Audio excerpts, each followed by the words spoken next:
Vision Hunt decree. The vision. A blade embraces its...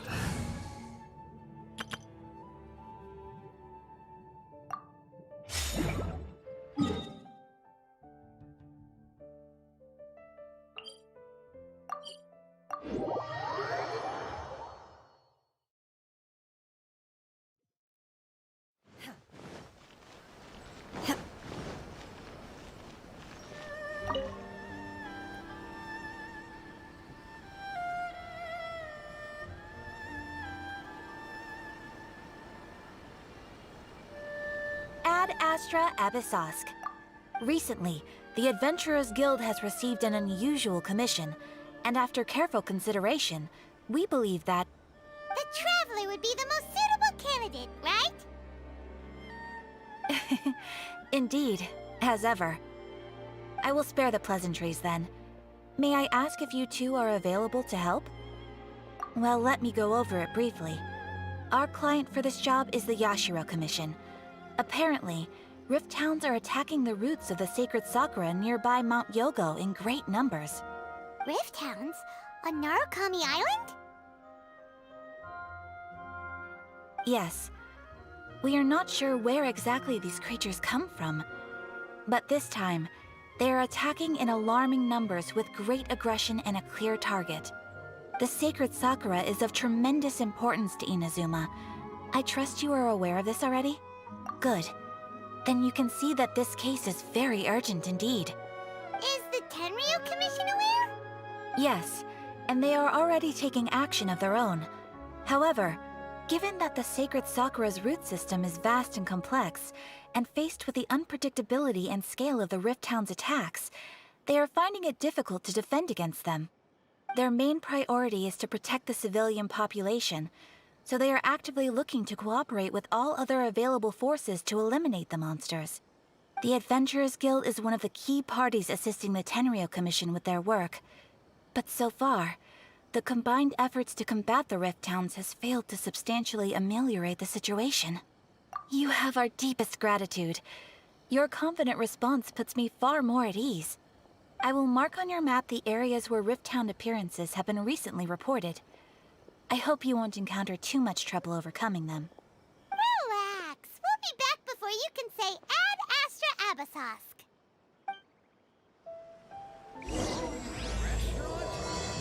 Place isn't even worth mentioning. The sacred...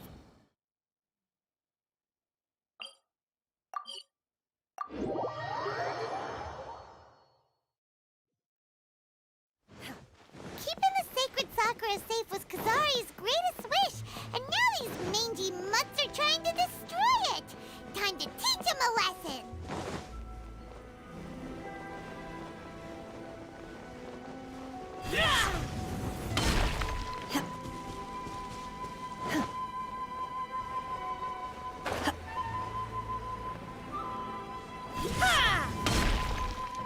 They're attacking the sacred sakura!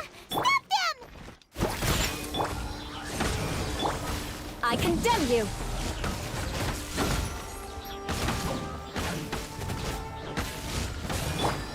My will is... Eye for an eye! As you wish, main Fräulein. Look at you, Blue Down!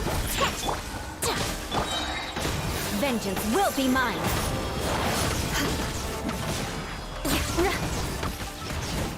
Wow, there are so many of them! No wonder the Tenryu Commission needed help! Come on, travelers, you can take them!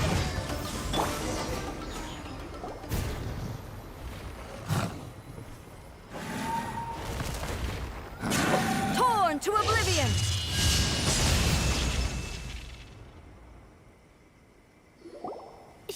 Shogun? Wait, no! Could also be A!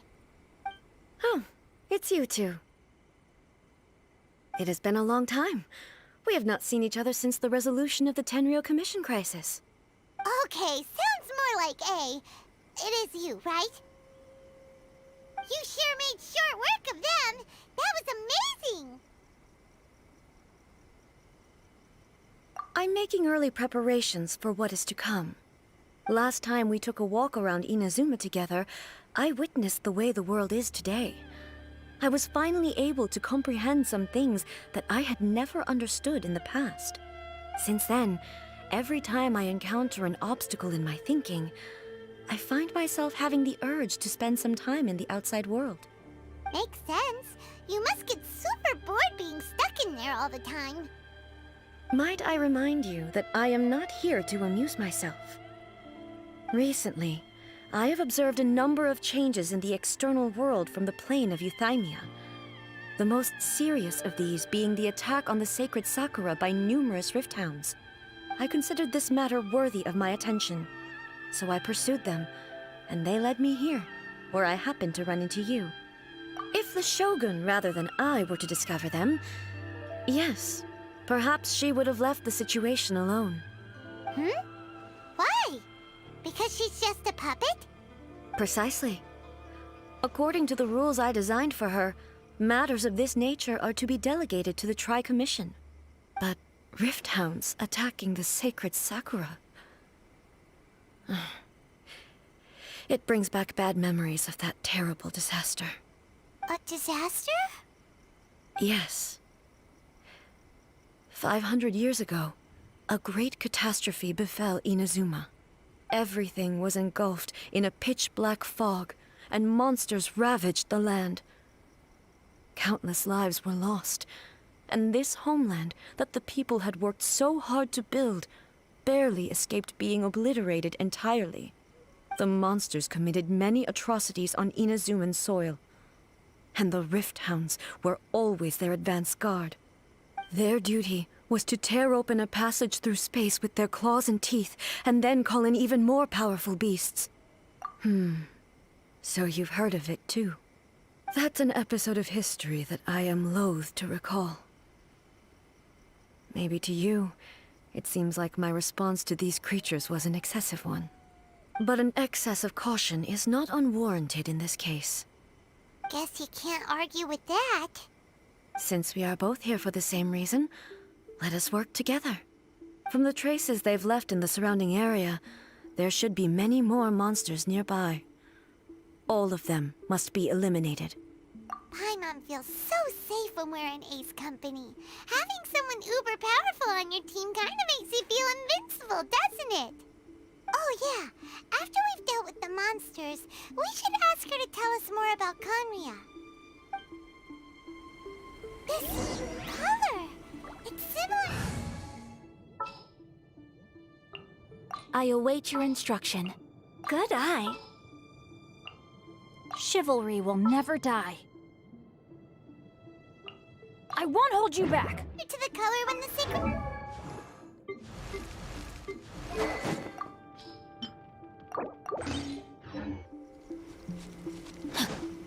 Let's follow it. It should be this way.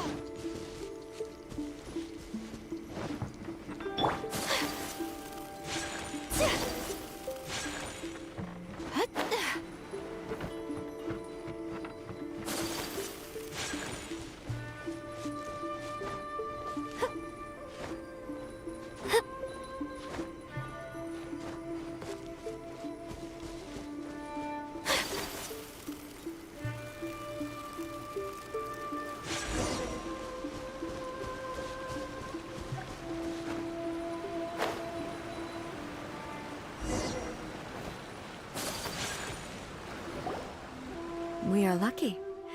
The damage is not too serious. The Yashiro Commission will be able to nurse the root system back to health. This stuff that's flowing out, is it sap or something? And how come it's glowing? Huh?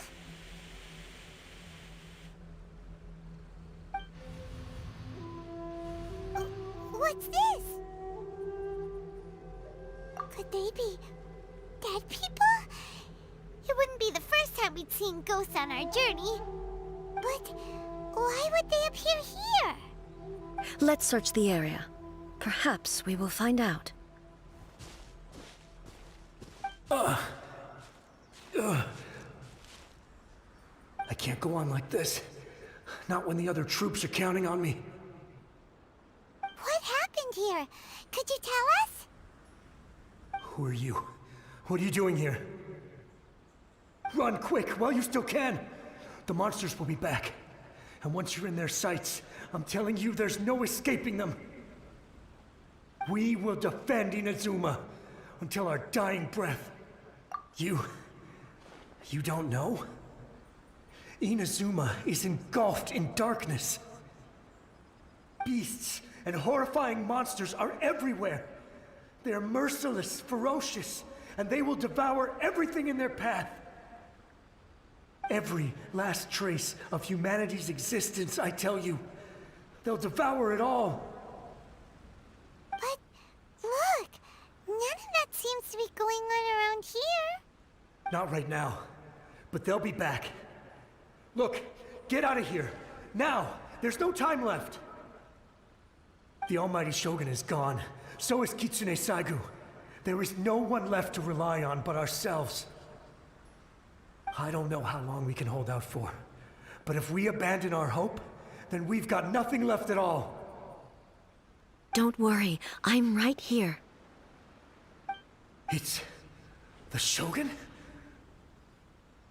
You're back! Please, we beg you. You have to help us. You have to save Inazuma. Only the glow of your supreme lightning can dispel this terrible darkness. Please, or the whole of Inazuma will be reduced to a hunting ground for the beasts. Calm down. The war you speak of is over. Over? But what do you mean? Shogun? Look around you. The grass grows green and lush, and a soft breeze blows. This is Inazuma at peace, as you will no doubt remember. There are no monsters, nor is there anything else here that could threaten your life. What? But how? Just moments ago, they were everywhere.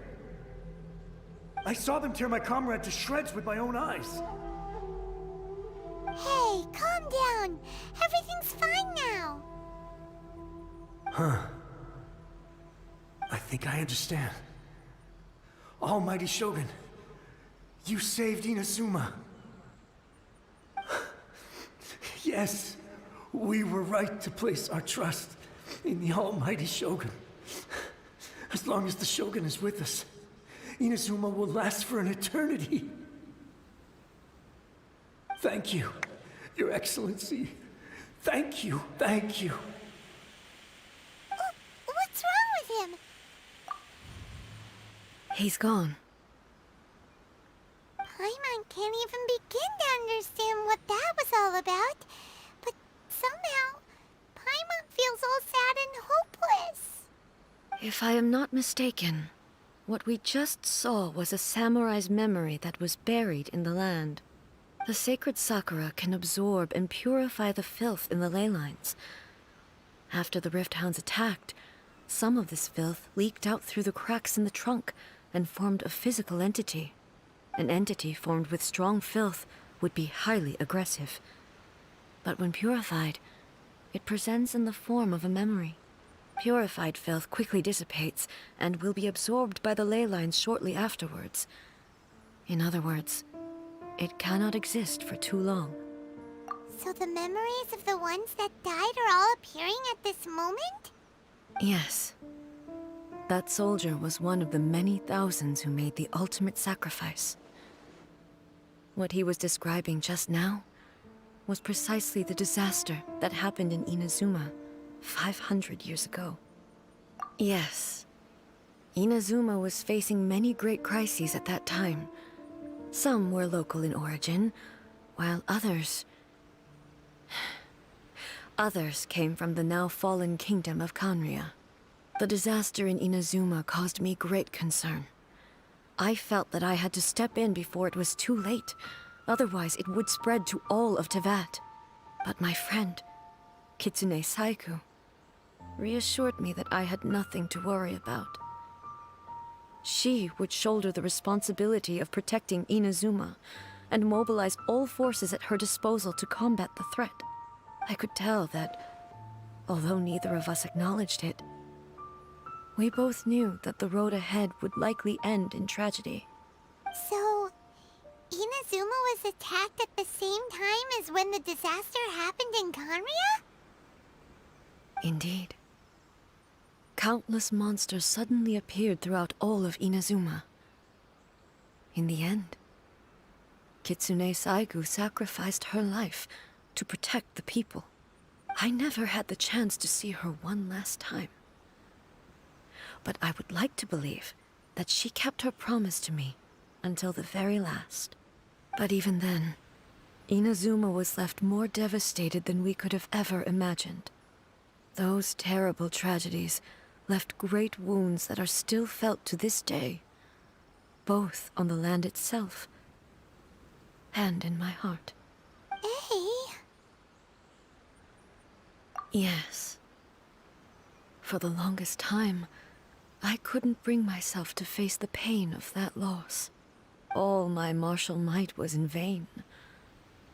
Though I could conquer Tatarigami and vanquish monsters, I was helpless against the ravages of time, powerless to keep the ones I cherished alive.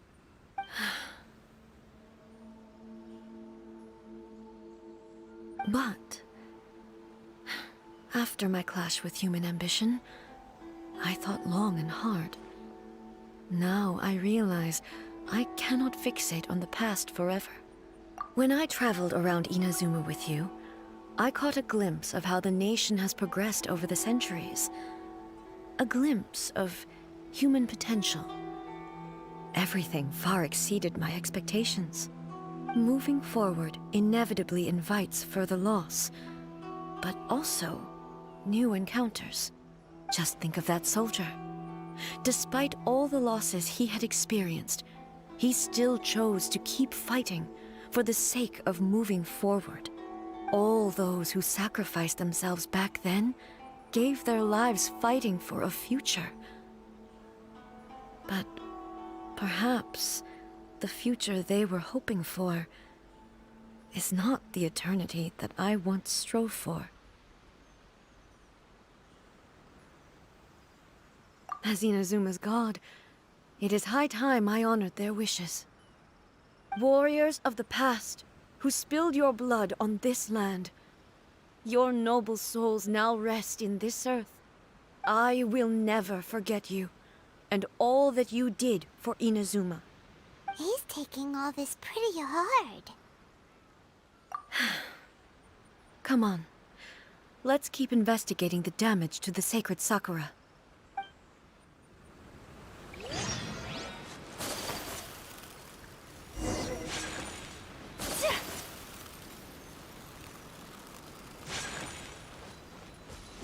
Expected, there are a load of rift hounds here too! Leave them to me.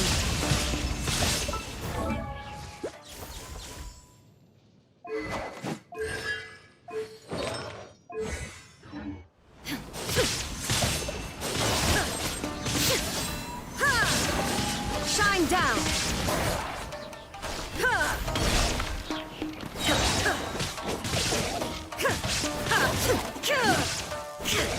There is no escape!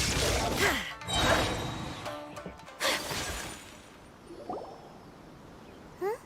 Something seems wrong with A.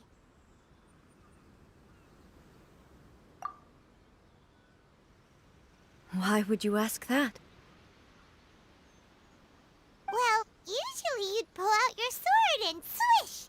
Vaporize them all in one go, no? You are unduly concerned. I'm simply conserving my energy. Although I have some understanding of the situation already, it could take an unexpected turn at any time. I must be prepared for anything. If there are more formidable monsters lying in wait in this area, I must make sure I have the strength to face them. Ah, makes sense! Spoken like a seasoned shogun! The roots seem pretty badly damaged this time. We definitely need to tell the Yashiro Commission about this.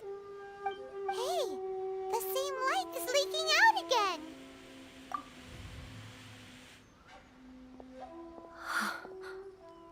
Furuyama? Is that you? Almighty Shogun, what brings you back so soon? I thought you were off fighting a battle in a distant land. Fighting a battle in a distant land? Sounds like this guy's talking about 500 years ago, too. Allow me to introduce Furuyama. He is a tea master and a member of my retinue. Though blind, Furuyama is unparalleled in his ability to appraise tea. He brews some of the very finest tea in all of Inazuma. Your Excellency, you shower me with praise undeserved. I have simply had the good fortune to be in Your Excellency's presence long enough to become acquainted with all the skills that are required of me. It sounds like the Almighty Shogun has brought a guest. I'm afraid I'm unable to serve you any respectable refreshments on account of the current situation. But please, sit and rest. After all, it's quite a mess out there. What should we do? Oh, yeah. Sheesh. There's monsters everywhere out there. It's pitch black and loads of people have been injured. I see. So, they have fought their way this far already. Most of the residents in this neighborhood have already escaped. They wanted to take me with them, but it seemed rather pointless to me. So, I decided to stay. And now the Almighty Shogun is here, I have even less reason to run away. Imagine if this was something that even the Almighty Shogun was powerless to resolve. Where could I possibly run to then? People flee out of a desire to live on, and the desire to live on stems from a feeling of having unfinished business in life. But me, I have no such thoughts, and I have no regrets. The Almighty Shogun often speaks to me about her dreams over tea. Just listening to her stories, I've been blind for many years, but her vivid descriptions took me on a splendid journey to all the most beautiful places in Inazuma. Over time, I've come to understand her mindset. Quite the romantic at heart, a true dreamer. One thing she always says is, good things don't last forever. Everything changes, fades, disappears completely over the passage of time. And so, people must make the most of the life they have, seize the chance to enjoy it while it lasts, and have no regrets in the end.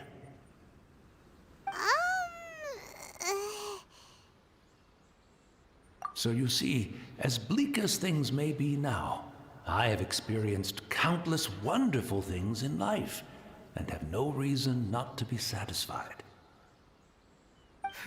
Perhaps you are right. It won't be long now before I have to say goodbye to the Almighty Shogun for the last time. What a pity. I'll never get to see what Inazuma looks like after the Almighty Shogun rebuilds it anew. But I suppose it doesn't matter. Everyone says that Inazuma has turned dark now, but to me, it went dark a long time ago. Once this catastrophe is over, life is sure to spring forth anew. But even if I survived until then, I'd probably be a hopelessly befuddled old so-and-so by then. So, never mind, eh?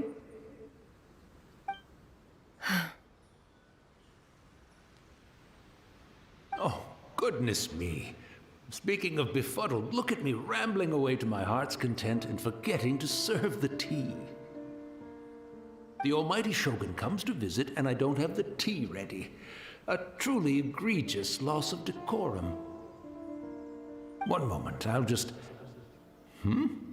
Where in the world is the tea set? I hope the others didn't smash it to smithereens in their hasty departure. Can't see a tea set anywhere around here. Really? But it's always been right by my side. Goodness gracious, what a fool I'm making of myself. I couldn't possibly have my guests fetch it themselves. That would be most discourteous indeed. Don't worry about it. Take a rest. We'll be back right away. Almighty Shogun, you're not going too, are you? No, no, no. Your humble servant implores you, not with the war raging outside. This place is complicated. It's quite unlike the tea house in your memories. Leave it to us. But... well, okay. I never thought I'd see the day that I need the almighty Shogun to personally collect my tea set for me. I can't decide whether it's a final regret or a final stroke of good fortune. Where should we go to find a tea set? Haven't...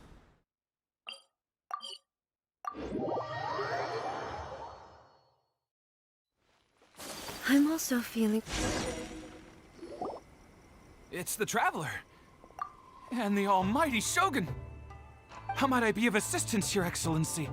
I wish to borrow a tea set from the Yashiro Commission. Oh, sure. I'll fetch that for you right away. Please step into the courtyard and have a rest, almighty Shogun. Oh, and I'll inform my lord about your visit immediately. Ah, and the tea set. I'll bring that here as soon as it's ready. Be at ease. I'm not here to see Commissioner Kamisato. Actually, I'd prefer to spend this time chatting with the Traveler. Please, fetch the tea set at your convenience. No. I am your humble servant. I daren't think of my own convenience when the almighty Shogun graces me with her presence. I'll deal with it right away. Well, it's not often we have the chance to chat. I'm sure you must have a lot of questions. Right. Paimon wanted to ask that too. The almighty Shogun that he described didn't sound anything like you at all. I seldom had the time to drink tea. Any free time I had was spent practicing martial arts. So, in the vast majority of cases, the one he made tea for was the former Electro Archon, who was also my sister, Raiden Makoto. He may well have had an inkling about there being two Raiden Shoguns, but he always acted as if he was completely unaware of it. The philosophy of life that he shared with us just now, that was Makoto's view on reality. She always saw things that way. You and Makoto had pretty different views, huh? Indeed we did. It was the biggest difference between us. In her eyes, the most precious things in this world were dreams. The yearning for a better future held by living beings. They are similar, but not identical. When you came charging into the plane of Euthymia, I saw human aspirations light up the sky far above in the form of countless stars. This somewhat shook me. Now, it seems like she was right, while I took the wayward path. Wow. There sure was a lot going on beneath the surface. Makoto saw a bigger picture than I did. In her view, a dream is more imaginary, more abstract than an ambition. An ambition is a yearning for something material, or a concrete outcome. It is finite in nature, and will be replaced by a new ambition in due course. Makoto was more concerned with the force that drives humans to constantly generate new ambitions in the first place. It is something innate, rooted in instinct. In other words, it is something eternal.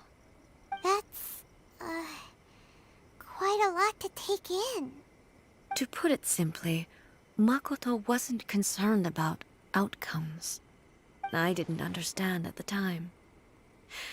How can we say that we are maintaining eternity when things are constantly moving forward and evolving?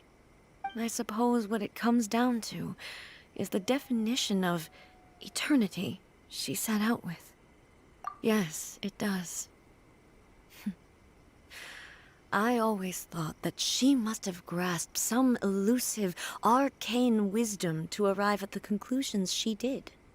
But in the last analysis, Makoto's philosophy was, on the surface at least, an elegantly simple one.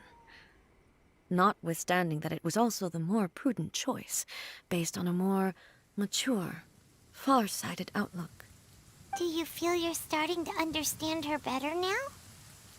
You have already witnessed my previous views on eternity. But now, I no longer cling to what was lost. I suppose that means our differences have been reconciled. Almighty Shogun, I found a tea set. This one in particular should be fit for your Excellency's use. It's quite beautiful. Thank you. You are too kind. A humble servant such as I does not deserve the gratitude of the Almighty Shogun. It's all good, sir. She's actually pretty chill. Let us return. We ought not keep Furuyama waiting too long.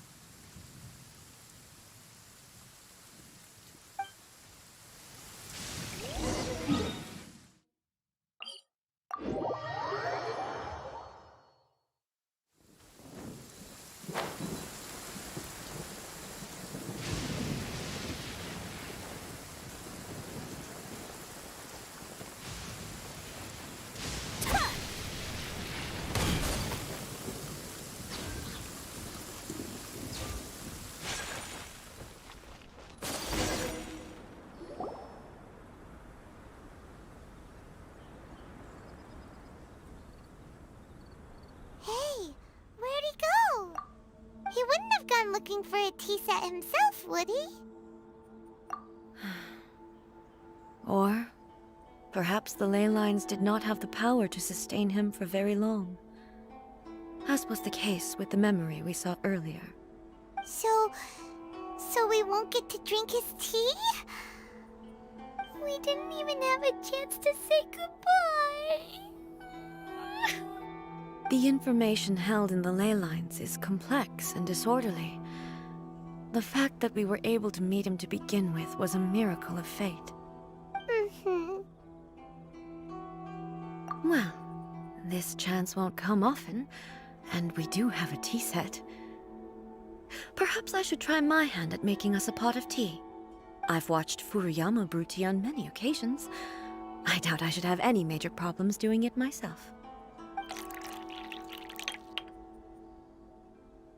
The tea is ready. Please give it a try. So many thoughts were racing through my head as I was brewing it. I'm not sure how to explain it. You're right. But the things we've seen today have brought back many memories for me.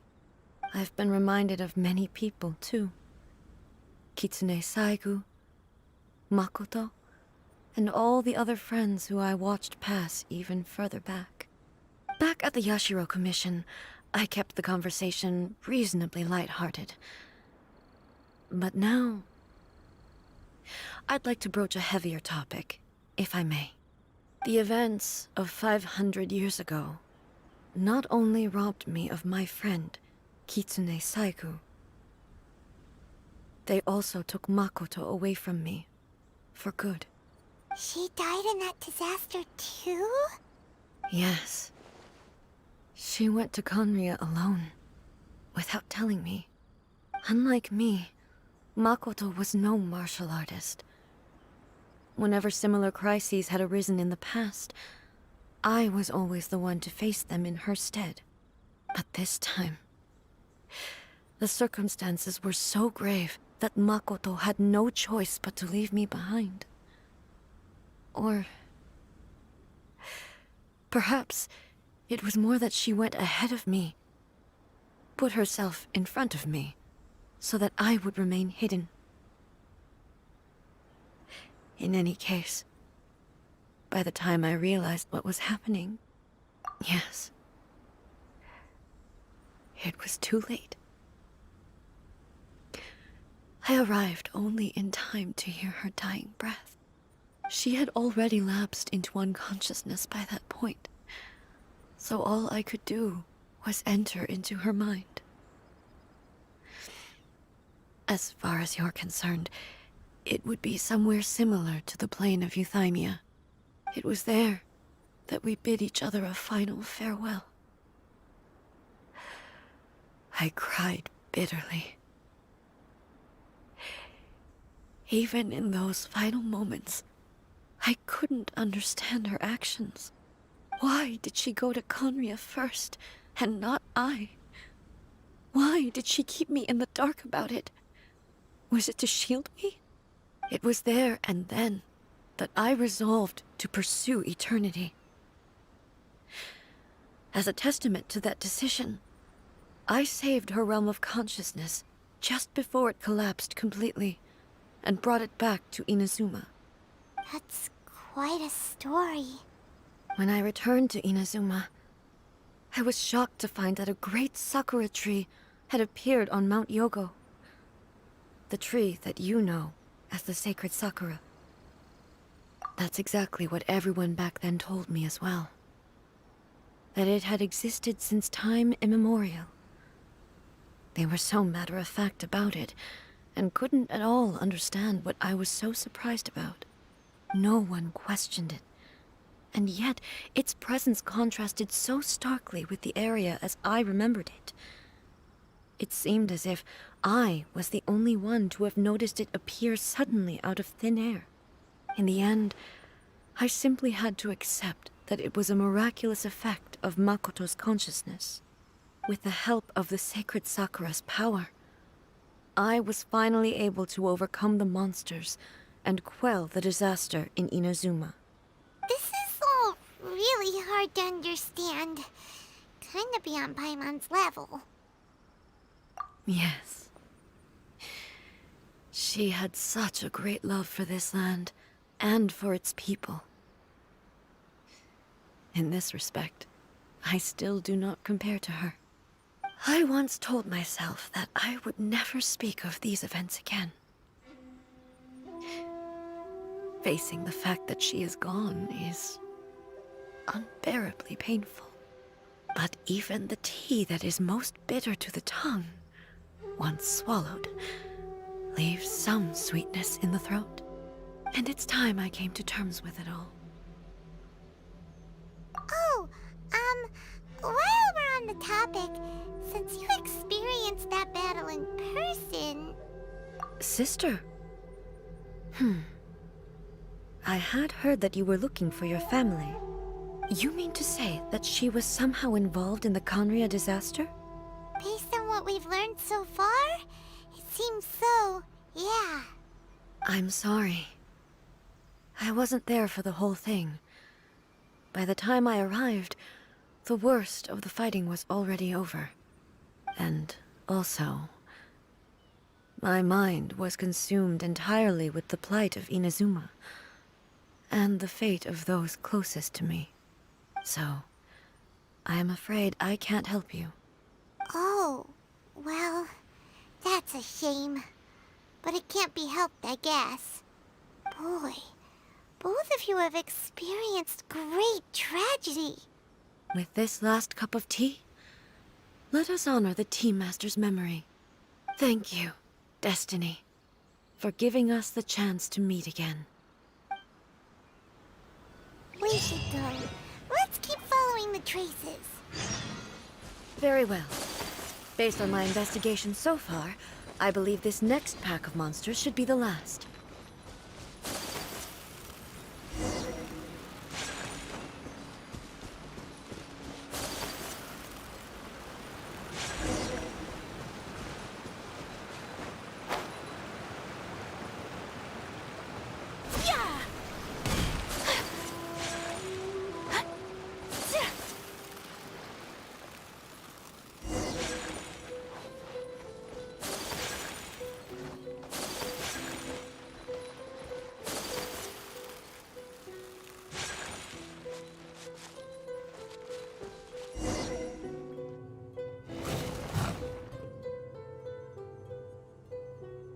Once again, please leave them to me.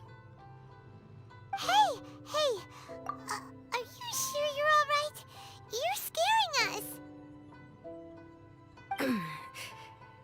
Fear not. Fighting is what I do best.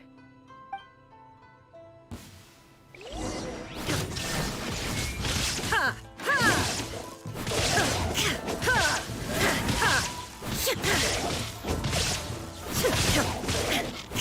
Illusion shattered!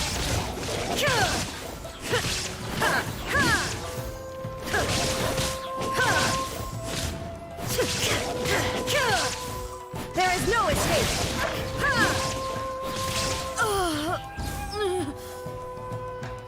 Are you alright? I'm fine.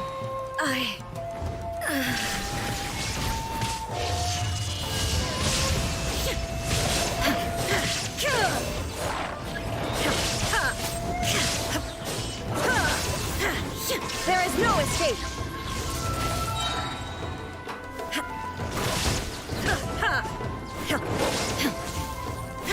Inazuma shines eternal!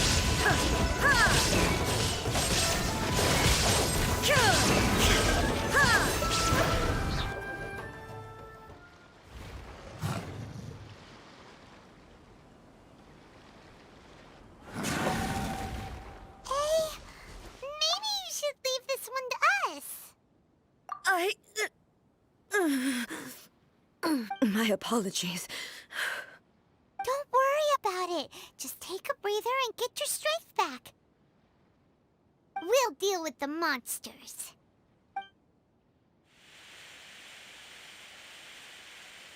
Look, that's the same light again.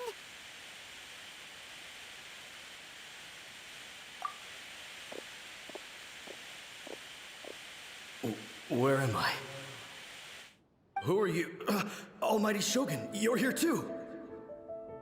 Are you injured, Your Excellency?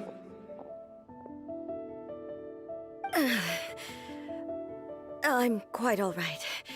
Just feeling a little stiff. We, the Shogunate Samurai, will defend the Shogun until the very end. Come on, men! They're coming back for more! Let's get them! Don't! It's too dangerous. Danger is our duty, ma'am. If we were the kinds to shy away from danger, we never would have taken up arms to begin with. No need to worry, Almighty Shogun.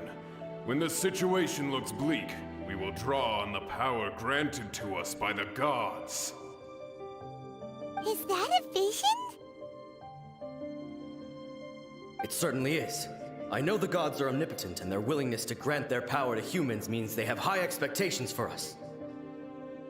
If the Almighty Shogun is in trouble, now of all times is the moment for us to honor that. So that's how samurai of that era understood visions, huh? Nobody knew where Your Excellency had gone, and we were starting to despair. But now we've found you. You're right here with us. Just the sight of you appearing before us once more has reignited the hope in our hearts. This hope is the light that will guide us out from the darkness. Everyone, on me! We'll help too! Huh? Affirmative, but watch your backs. Protect the Almighty Shogun! Go in it! Huh? Take flight! Yeah! Sakura swirl! Go! Time to go!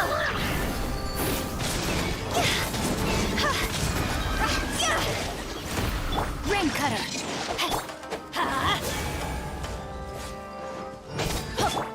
My apologies!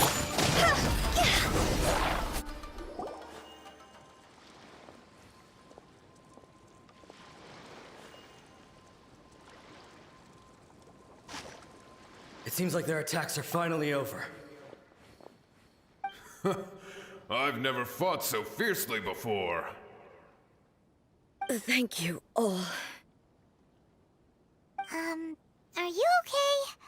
Maybe you should keep resting. I'm fine. I feel much better already. You fought phenomenally. It was truly awe-inspiring. The monsters will definitely come back. And when they do, it'll be more than a few Rift Hounds this time. Quickly, escort Her Excellency back to Inazuma City, and regroup with the General's forces as soon as possible. When everyone sees the almighty Shogun safely returning, their spirits will be lifted. Well, what are you guys gonna do? We will stay here and guard against the monster's advance. We cannot afford to let them get any further. We are brothers in arms. As long as we stick together, we can face any number of monsters that come our way.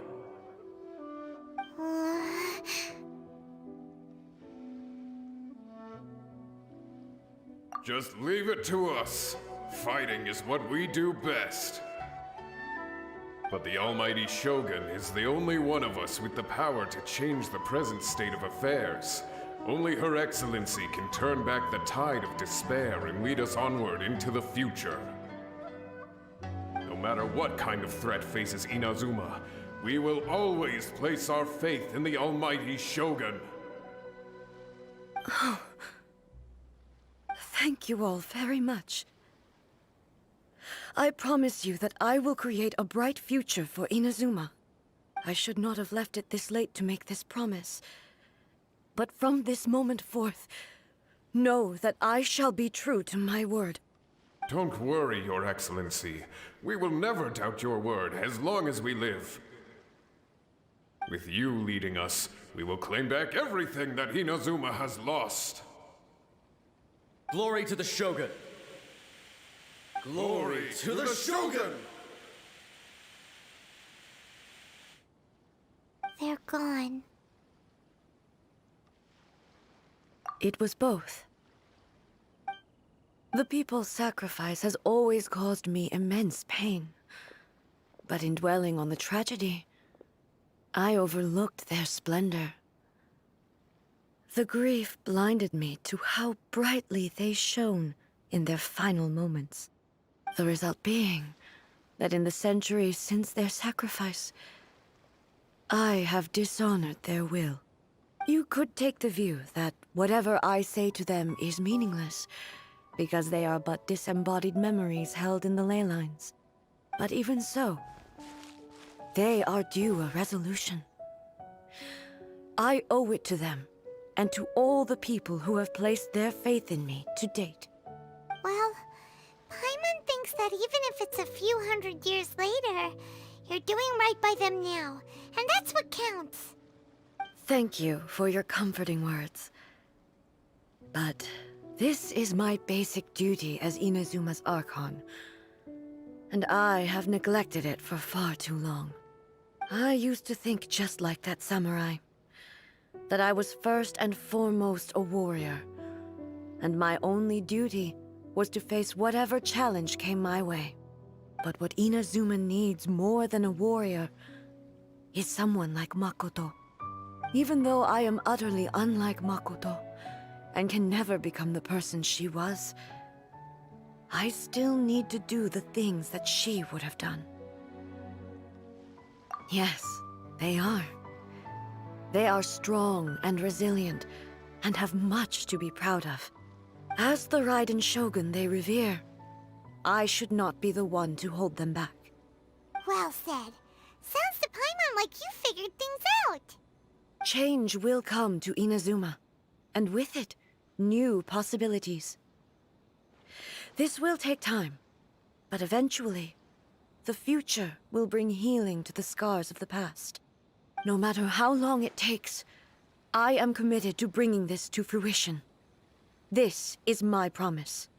Now that we've dealt with the Rift Hounds, this matter is halfway resolved. It does not appear that the threat will escalate for the time being. I will leave the Tenryo and Yashiro commissions to handle the follow-up work, such as investigating the origins of this incident and tending to the root system. Alrighty then, let's move on. He looks calm on the outside, but Paimon bets her emotions must be all over the place right now, huh? She seems to have changed a lot since we last met her. Huh? What's wrong, eh? Come on, keep up!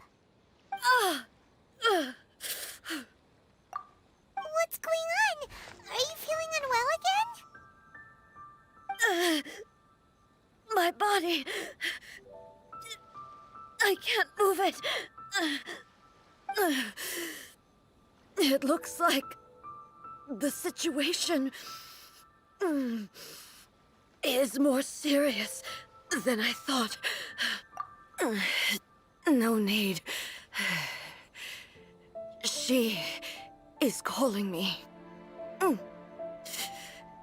The time has come.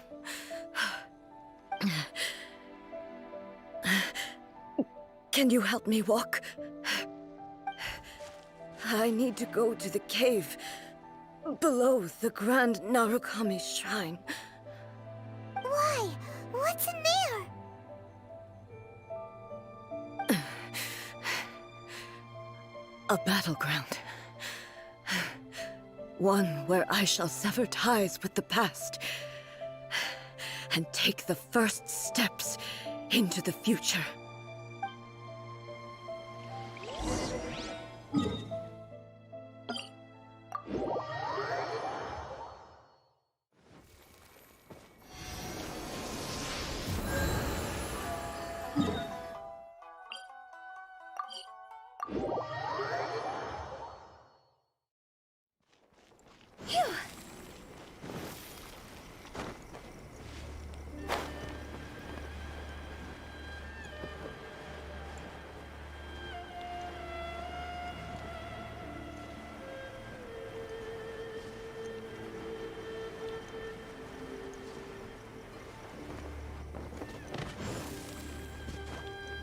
With the wind.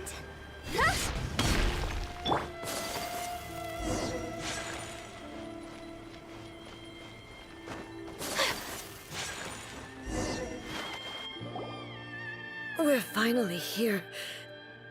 The entrance should be nearby.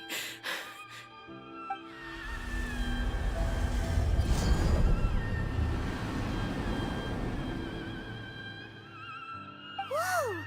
Where'd that Torii gate come from? It's getting worse again. But it's fine. I'm happy. I'm about to put an end to it all. This is a place I once sealed off with my own hands. The entrance to Raiden Makoto's realm of consciousness.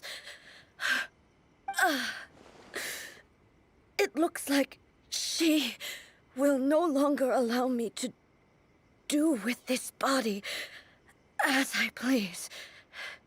Huh? What are you talking about? And who is she? Makoto?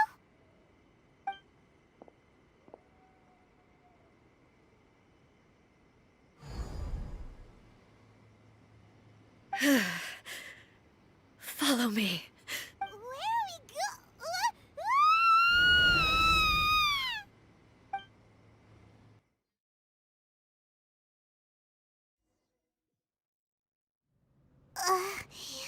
Paimon's dizzy. Where did we get sucked into this time? Whoa. This place... Look! Look over there!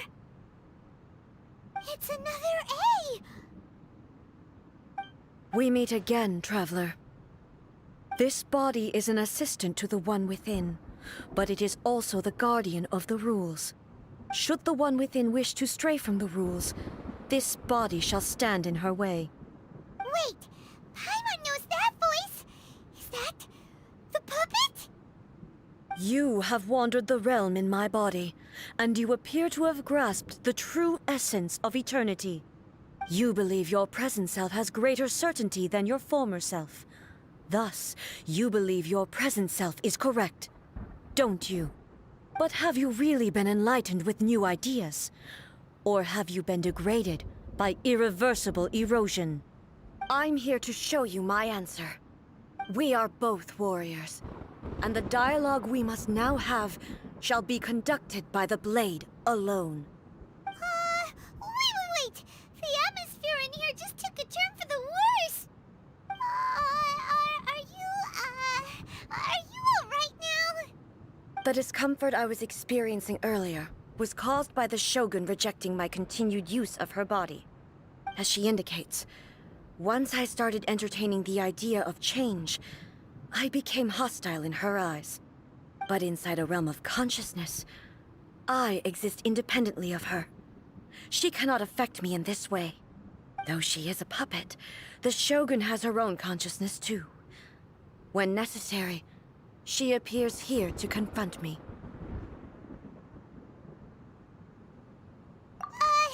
Paimon gets that everyone has their internal battles and stuff, but not like this! It's a bit extreme! Hey, showdown with the Shogun?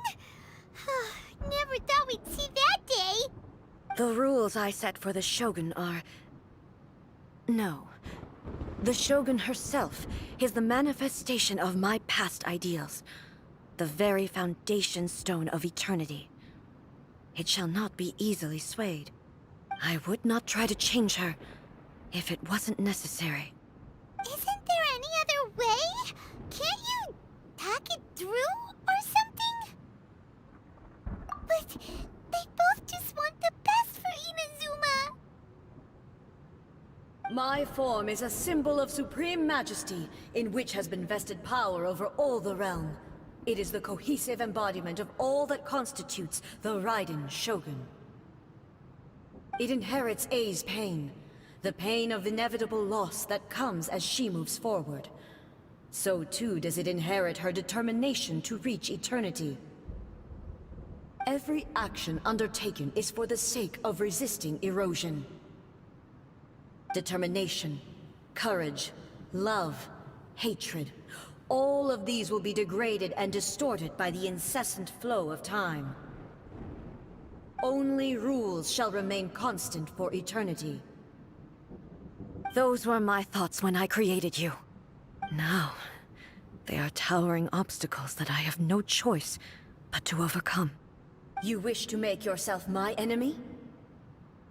I am your past, the everlasting law, the guardian of eternity. And I am she who promised a dream to her subjects. Raiden A. In the end, even the proud and mighty Oni maiden was cut down and disgraced. Though your blade has been cleansed of her blood and filth, never shall it shine as brightly as it once did.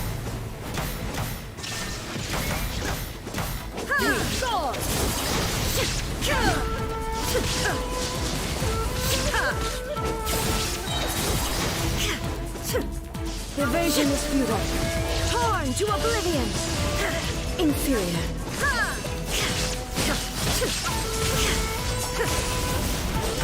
Pathetic. There is no escape.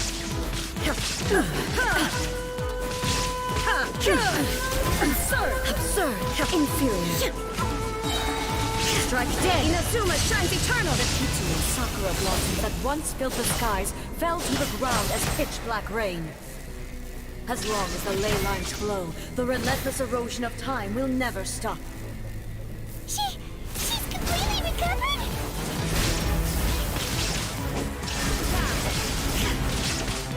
This world, a fleeting shadow. Now you shall perish! Illusion shattered! Your verdict is decided. This world, shine down! A fleeting shadow. Inazuma shines eternal! The divine lightning that envelops all of Inazuma will fade silently into the clouds. There shall never be another. Never. For the rest of time.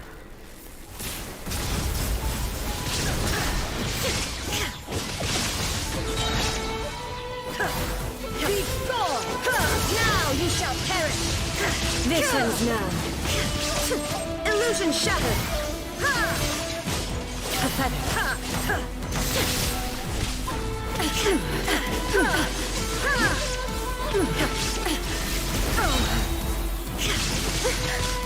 Yae sweeps the lands.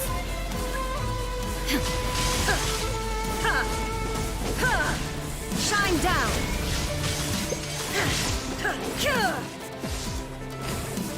Inazuma shines eternal!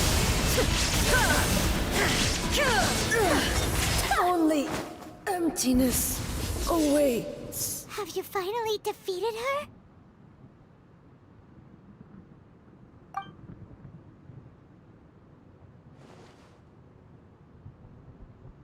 It appears your martial prowess has not dulled. But how long can your will remain strong? How the heck? In this realm of consciousness, her existence is tenacious indeed. She was built to resist erosion. Her will is stronger than any other living being's, including you and me. Then, does that mean this is gonna be a never-ending battle? Maybe. But I have to prove to her that my present will is no product of erosion. The future I shall forge will be a grand undertaking, one that will be resistant to erosion.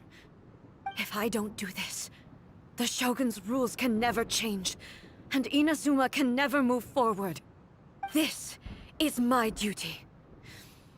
No matter how long this battle may last, months, years, centuries, and no matter how many times we must fight, I will defeat her. 500 years ago, humanity proved their strength in battle. Here in the present, they rely on their ambition to challenge wayward practices, tear them out like the diseased wood of an old sakura tree, so that new, healthy branches might spring to life in their place. It is about time that I learned to trust them. I understand that. But if the dreams of which Makoto spoke are true eternity, a short moment for which the Shogun does not exist is nothing to fear. I fight for the everlasting future of Inazuma. However long the battle may last, it is but a drop in the ocean of eternity. I vow to the subjects of Inazuma that I shall one day return. This is my oath. Please, be my witness. During my absence, I place everything in Miko's hands. But this means that... Pass on my words.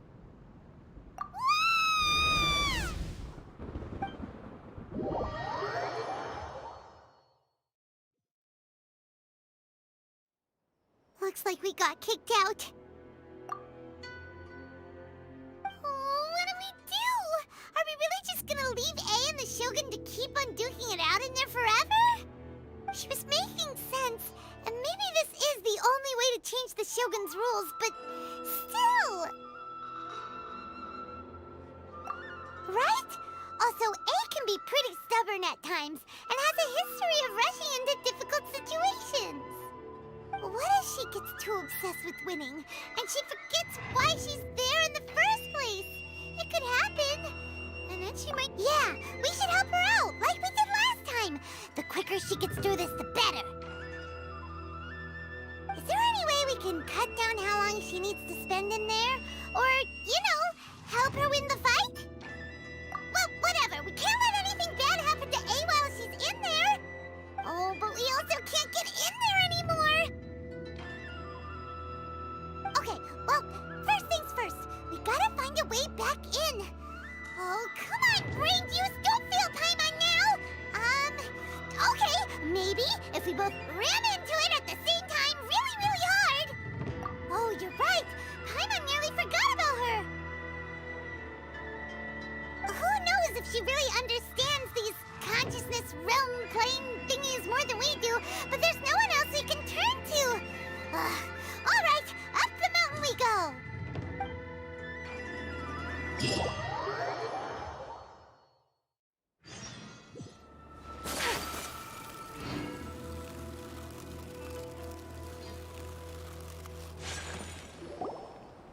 Someone's not in the best of moods. Let me guess. You're all tangled up in another situation and need me to unravel it for you. I hope you realize how lucky you are. If it was anyone else, I don't think I'd have the patience to keep greeting them with a smile after the first few times. But you're always smiling. That was a figure of speech, do you understand? Nitpicking my turns of phrase. The sheer audacity. Oh, yeah. Something really big's happened. It's A. She...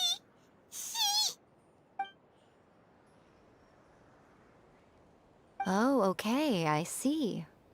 So, A's decided to palm Inazuma off on the humans, while she goes off on her own to fight a fierce battle that doesn't even have an end date. Impossibly stubborn. Jumps straight to the most extreme course of action imaginable, presumes her sheer will can see her through, despite a near impossible goal that requires nothing short of the very peak of her abilities. Yes, that sounds like A all right. You know as well as I do that she's always been like this. Why start fretting about it now? Rushed into it without thinking. Well put. Oh, she acts like such a child sometimes. So you seem to be under the impression that I am able to offer some sort of help? Who gave you that idea? Is she playing dumb? She's doing this on purpose, for sure. Uh-huh. You're learning, little one. But really, the truth of the matter is that I don't know much more about Raiden Makoto's realm of consciousness than you do. All I know is that it's the foundation of the sacred Sakura, and from what I've heard, it's a little different from A's plane of euthymia. Because Raiden Makoto is no longer alive? Not just because of that. The nature of the space itself is different in some way. But I can only speculate. You're the ones who have actually been there, so you tell me. What was it like? Anyway, we needn't worry about the details too much. It'll just be a little difficult to explain things later on, that's all. First things first, follow me to the entrance.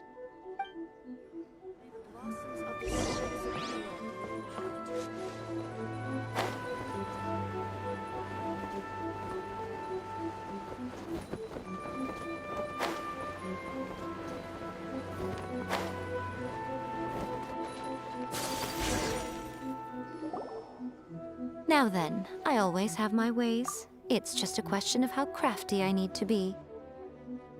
To the outsider, the realm of consciousness is a very abstract concept. Luckily, I'm A's familiar, so I can sense her rough whereabouts. In other words, even though I can't pinpoint the exact spatial location of this realm, I can still send you to where A is. So, it's abstract, but has a location, but you don't know where it is, but you can still send us there.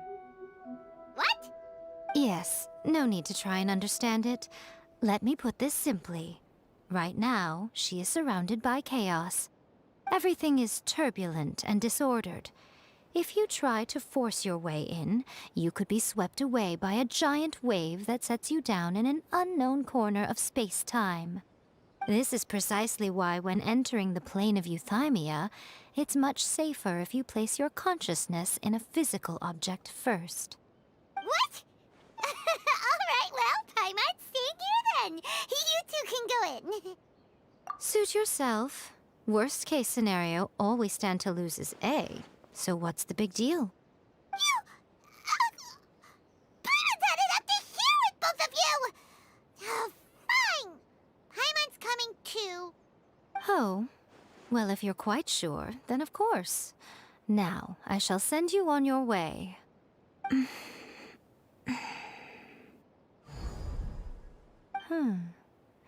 I say. Oh, nothing. It just seems extraordinarily chaotic, that's all. My suspicions have been confirmed.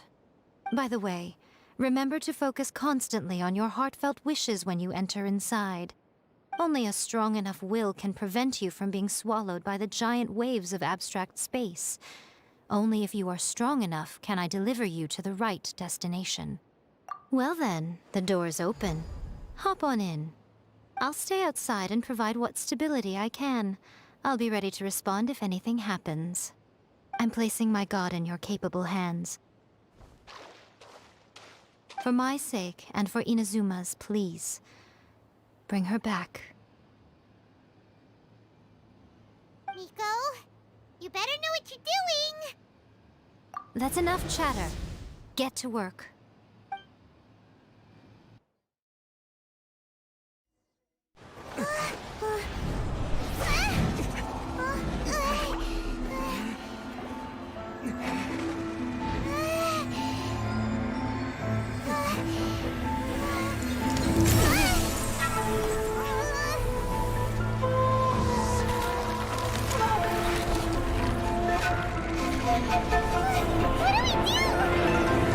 Remember to focus constantly on your heartfelt wishes when you enter inside. Only if you are strong enough can I deliver you to the right destination.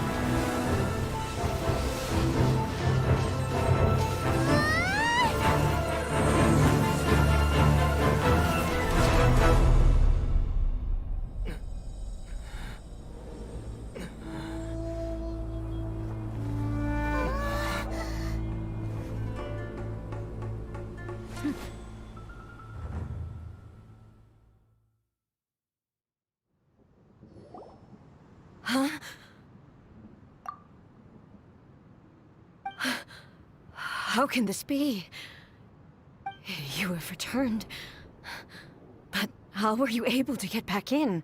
And how come you have not changed at all in all these years? This is a duel to remember.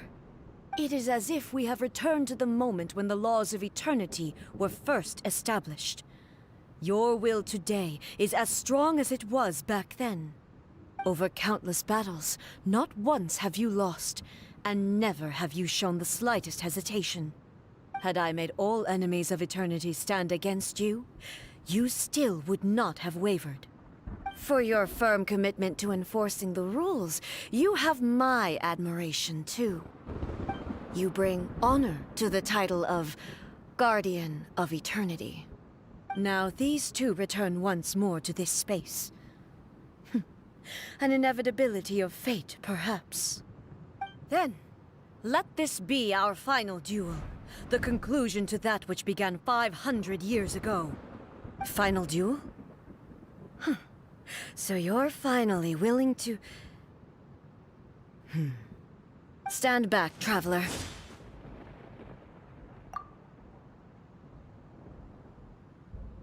I'm going to be the start of something new. The time our duels took to fight was long enough to witness the rise and fall of nations. The energy they consumed was great enough to vaporize the ocean and turn day into night. And the will they lacked, sufficient to penetrate minds and crush dreams. You have endured. I will endure forever. Witness the final calamity.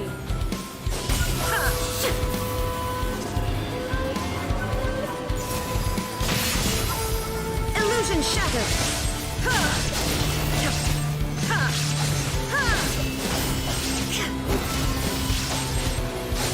In spirit, shine down.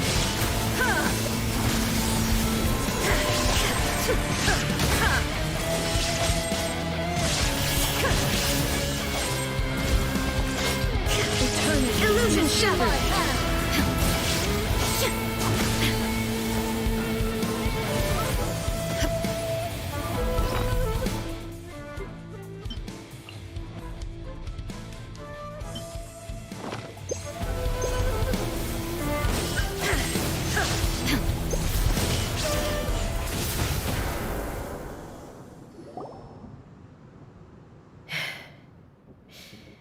This is the end.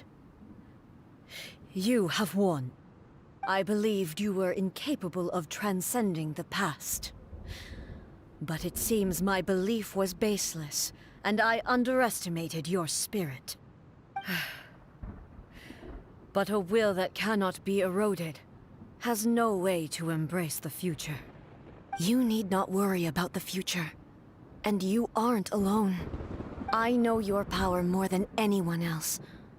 Had I relied upon my strength alone, I would have lost this duel for sure. Yet, my reason for fighting redefined my martial prowess and redrew my limits. I now carry the gaze of the myriad of expectant eyes that look to the light in the heavens. And whenever I think of this, I feel something stirring within Muso Ishin. The blade that I inherited from Makoto seems to be trying to guide me, to encourage me. I noticed it also. Just now in the heat of battle, it seemed to unleash a new and unfamiliar power. This power is beyond the limits of my understanding. This blade belonged to Makoto. Perhaps it can only respond to me with its full power when I truly understand and believe in her. When I clasped Muso Ishin in my hands, I had the feeling that she was by my side once again. It was at once a familiar feeling and a strange one. Makoto barely wielded a blade in her life, and yet her blade brings me closer to her. You have my approval. Your present will is not the product of erosion. I shall no longer stop you from attempting to modify the rules. From this day forth, this body will remain your assistant. I won't design any more rules that can never be changed. You used to represent my past, but from today onward, you are me. Makoto never saw me as a fearless weapon. Likewise, I should not regard you as a mere tool. You truly have changed. I suppose this is what humans call growth. I understand. I shall become your shadow, just as you were once Makoto's shadow. The duties I perform will not change.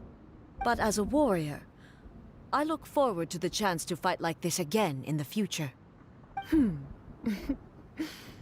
Do you say this because you have not yet reconciled yourself with your defeat? It was simply a new experience for me. One that is worth reliving. Have you finished fighting then? Like, for real this time?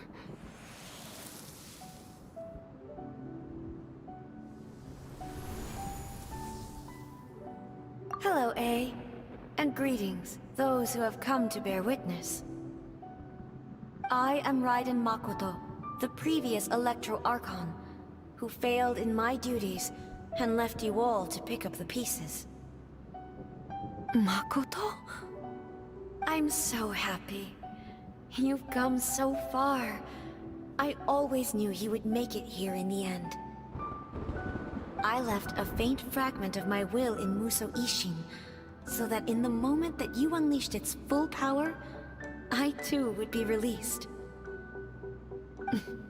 A convoluted way to reach you, but... well, you held such deeply entrenched views at the time that you wouldn't have listened to a word I said. There was no time to wait for you to have a change of heart. Please forgive me. All I could do was find some way to wait until you came to me. But... you never mentioned this to me. Everything happened so suddenly. I'm sorry. I've always felt terrible for having to entrust Inazuma to you all of a sudden. I should have been the one to impart these ideas to you, a little at a time, to dissuade you from your pursuit of stillness. Did you know what was about to happen in Conria? I had some sense of it. That place was not somewhere that any Archon could afford to ignore. In my present form, I can no longer perceive time. I don't know how long we have been separated before this reunion, and I don't know what Inazuma has experienced in the meantime. But I know that this must have been an extremely arduous journey for you. And I'm sure you must have wanted to shed tears many times along the way. Don't look down on me. See? You admit it. It was with this possibility in mind that I left a parting gift for you. Something to soothe Inazuma's pain.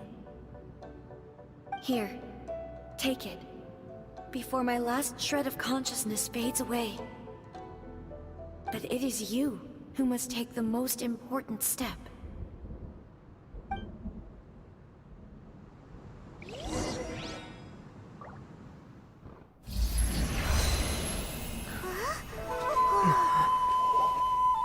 The light turned into a seed? The miracle tree that blesses the people, in this moment new to the world and yet to be known.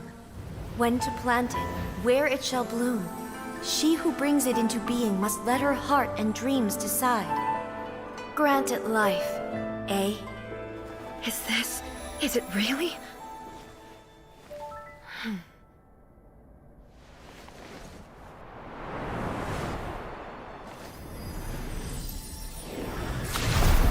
Eternity extends time into infinity.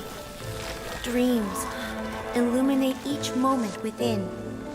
When both shine in unison, the sacred Sakura blooms from the darkness, finally free from the clutches of the heavenly principles. Now the nightmare has dissipated, and reality is made whole. The vision we both yearn for is still further ahead.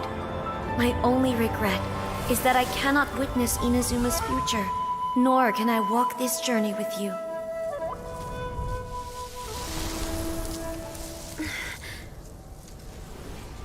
Do you know, I am so happy right now, because my final wish has now come true. Your polearm once protected me from countless calamities. For this, I've always felt indebted to you.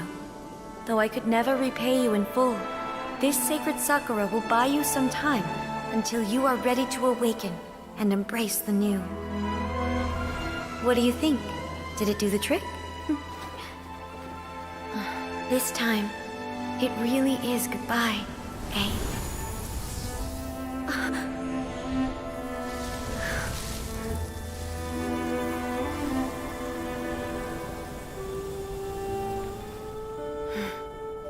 Goodbye, Makoto.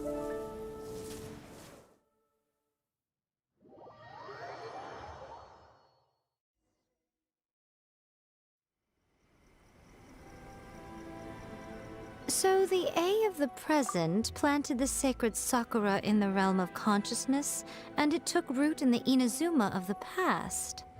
No matter what you make of it, it's quite incredible. All of this is thanks to Makoto's power. Her understanding of eternity is much more profound than mine. Eternity is a concept intimately connected with time. When you begin to touch on eternity, the concept of time becomes murky.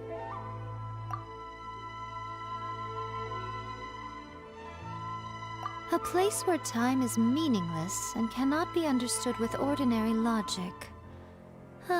So that was the turbulence I was sensing. Perhaps that is the reason why you were able to return precisely to this point in time without any problems. And yet, that sense of disorderliness has now completely disappeared. I don't fully understand yet. But my intuition tells me that the reason for everything, it's that seed. Well, I'm not convinced that it was Makoto's power alone. I know what you mean. Perhaps Makoto got a higher power involved in all of this. But whatever the explanation, her solution is what saved us all. Without the sacred Sakura, Inazuma would likely have been completely swallowed up centuries ago by that disaster and the filth. I know you've always perceived there was something special about the sacred Sakura, but to me, it has always been there. You've tried in the past to prove to me that there's a connection between the sacred Sakura and Makoto's consciousness. But unfortunately, you never did persuade me, did you? No. But I understand why now. It was because the sacred Sakura hadn't even been planted then. But don't you think that tree looked a lot different than how it does now? The sacred Sakura is within my purview at the shrine, so obviously I get to prune it exactly how I like it. Ugh. Now we see who's pulling the strings. I'm joking. That tree has been through a lot since it first sprouted. We have the loving care of Kitsune over the ages to thank for how it appears today. And obviously I played my part too. It's fair to say that very little time passed between the moment you came out of that realm and the moment you re-entered it. But in that same time, centuries of battling took place on the inside, did it not? Traveler, if I'm guessing correctly, you were repeating your wishes to yourself in your mind, weren't you? At that time, I could sense A's whereabouts, but I also sensed anomalies in the flow of time within that space.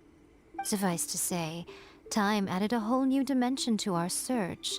Simply establishing a location was not sufficient. Fortunately, your will was strong enough that the turbulence carried you to the moment in time most likely to be the intersection of all that you were wishing for.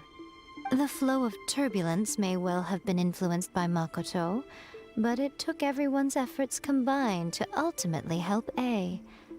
So this time, it looks like thanks are due to you. Does that mean it wasn't by chance that we ended up at the final duel? We were always meant to be there to witness what was going to happen? I thought that the flow of time was the same on the inside and the outside, so it was a great shock to me when the traveler reappeared. My first thought was, has a great disaster befallen Inazuma? But it turned out you had come to rescue me. You came for my sake, to help me reach the best possible outcome. You too have my thanks. You have done much for me, and I will never forget it.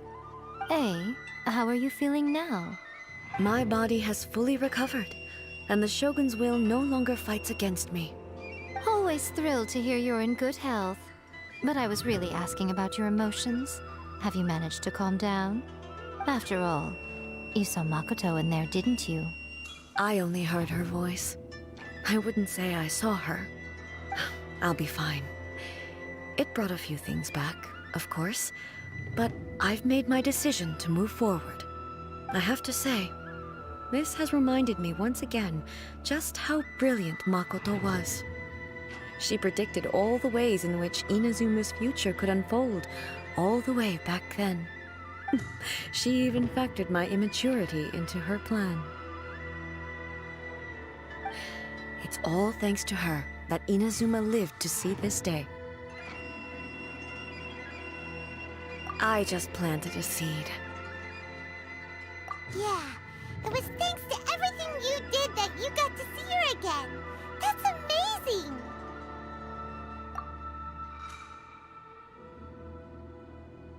Thank you. Today, at long last, you and Inazuma finally emerge from the shadows cast by the events of centuries past.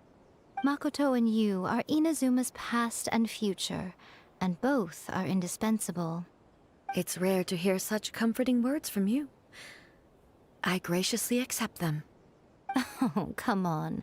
You only think it's rare because you never used to listen to a word I say. Makoto said the exact same thing! Great minds think alike, hmm? I wonder, does that qualify me to, maybe, take the position of Shogun for a couple of days? Actually, no. Forget that. Far more trouble than it's worth. We will have to end the frivolities there. There is much work to be done. The Shogun and I will closely review the Inazuma of today to find out where things currently stand. Then, we will give careful consideration to the future. After that, I will abolish the Sakoku decree. Really? That's huge news! I am no longer pursuing an eternity defined by stasis. In which case, there is no further need to keep the nation under lock and key. I don't doubt that many challenges lie ahead for Inazuma. I'm looking forward to it.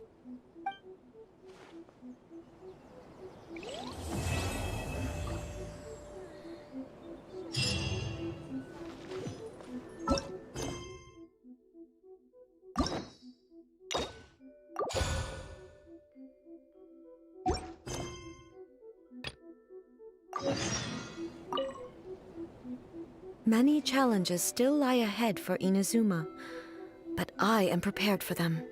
Abolishing the Sakoku decree has a myriad of implications. It would be folly to say that it will be all positive, and there will be no negative repercussions. For example, I can foresee the outside world posing a threat to Inazuma's businesses. These are the issues that I must work to solve. Hey, you're thinking about this all so conscientiously. I've only got as far as wondering whether I'll be able to sell entrance tickets to the Grand Narukami Shrine in the future. Honestly, Miko. Many challenges still lie ahead for Inazuma, but I am prepared for them. Makoto's gaze was always fixed on the people of Inazuma. I always assumed it was because that was her duty. But now, I see that hers was a gaze full of delight and hope. It was not just a duty, but a joy, too. She loved humanity very dearly. If the people of the past deserve the god's attention, then so do the people of the future. Indeed. No longer will I ignore their passions and dreams. Many challenges still lie ahead for Ina. To put it bluntly, it was constant torture, with no end in sight. Faced with an endless battle, I had to remain focused at all times. Had my concentration lapsed for but a moment, the Shogun's blade would have taken my life. Safe to say, were it not for my previous experiences in combat, my skills would not have been up to the challenge. I would most certainly have been defeated. And through it all, you also had your part to play. Many challenges still lie ahead for Inazuma. Don't worry, I haven't forgotten. I will be sure to remind the Tenryou and Yashiro commissions of their duties in this regard. It's not only the monsters that I am worried about. I'm concerned about what else might escape from the sacred Sakura. That's a tough one, all right. There's plenty more besides memories held in the ley lines. Since you clearly understand, perhaps you could think about making an effort too. Many challenges still lie ahead for Yae Miko said nothing of the sort, and the traveler has some nerve making up spurious claims about her while she is still present. Some words are not to be passed on. Trust me, you don't want to know the cost of betraying me. Just think of the things I said to you as our little secret. Understood? What are you talking about? Nothing. Ooh, I suddenly want some fried tofu. Many challenges still lie ahead for Inazuma.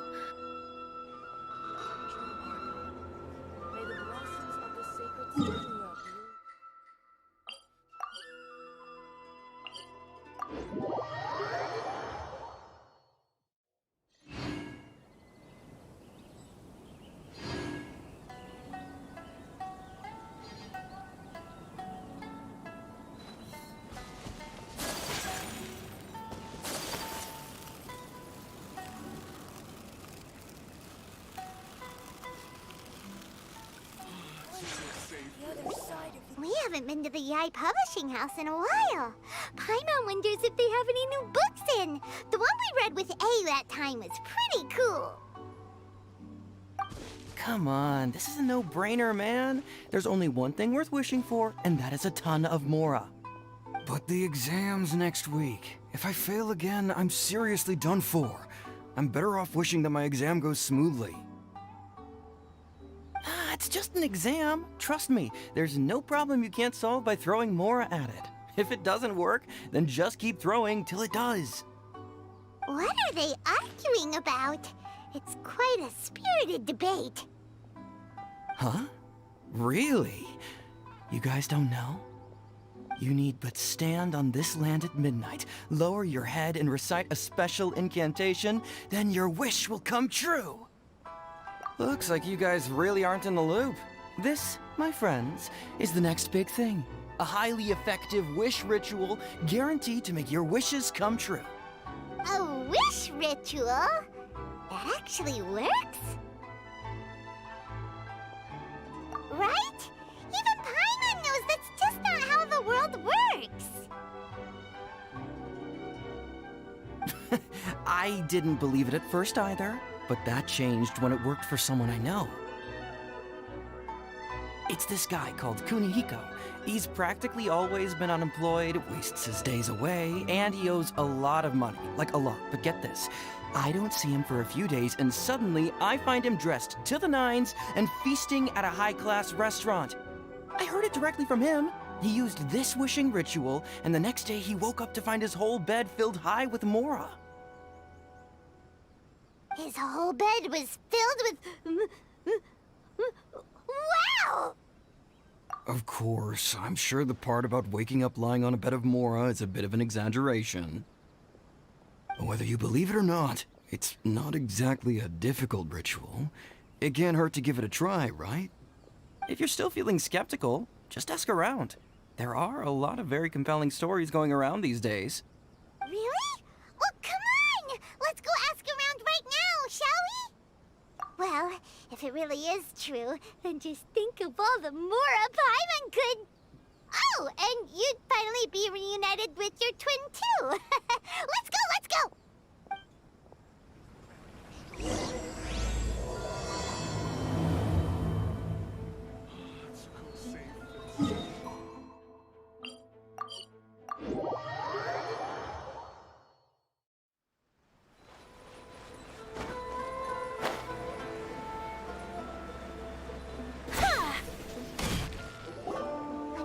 Inspection, it seems like there really are a lot of people talking about this kind of stuff. Hey, see those two? Paimon remembers them from the Yae Publishing House. One's an editor and the other's an author. Grasp the thought in mind. Clear like the light of the moon.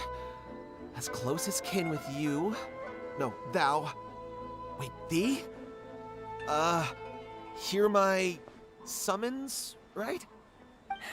No, it's not hear my summons, it's heed my summons. Heed! You're never going to get it down at this rate. Hey! What are you guys up to? Whoa! Sheesh, you scared me! Okay. Where did I leave off with the incantation again? Incantation? Are you guys trying out this new wishing ritual stuff too? Junkichi is trying it out, to be specific. He's hit a bit of a creativity block recently, so... I'm helping him make a wish so that he can move past it. I mean, I obviously don't, but Junkichi never listens to an outside opinion, so all I can do is go along with it. Mr. Shigeru, can you please be a little more accommodating? This is extremely important to me. People have had all kinds of wishes come true. Become more attractive, get rich quick, ace their studies. I'm just a poor, struggling writer looking to get over a creative hurdle. Is that so much to ask? Anyway, I just know this is going to work. I have a gut feeling about it.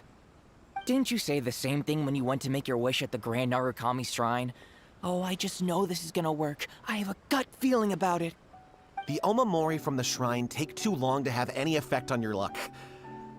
All right, enough of that. Help me get this incantation down. My new book depends on it. Look, to be completely honest, I think you need to sit down and have a good think about what kind of story you want to write. Where's all that self-confidence you had when you first started out? Look at you now, trying dubious methods from any old light novel. Wait. What? This wishing ritual comes from a light novel? Yep, it's from the one called A First-Hand Guide to Summoning Spirits. No, it's most likely a self-published title. It just appeared out of nowhere and took Inazuma by storm. As a fellow writer, I'll refrain from passing comment on how well the story is written, but everyone is saying the wishing incantations it contains are the real deal. Look, Junkichi, yes, everyone's saying it's real, it works, but that's only half the story. I've also heard lots of people saying that everyone who's had their wish granted using this method starts behaving strangely. What's so surprising about that? They're probably just giddy with joy at having their wish come true. This is starting to sound a little suspicious. Why don't we go to the Grand Narukami Shrine and ask Yae Miko about it? She's the expert when it comes to both light novels and the supernatural.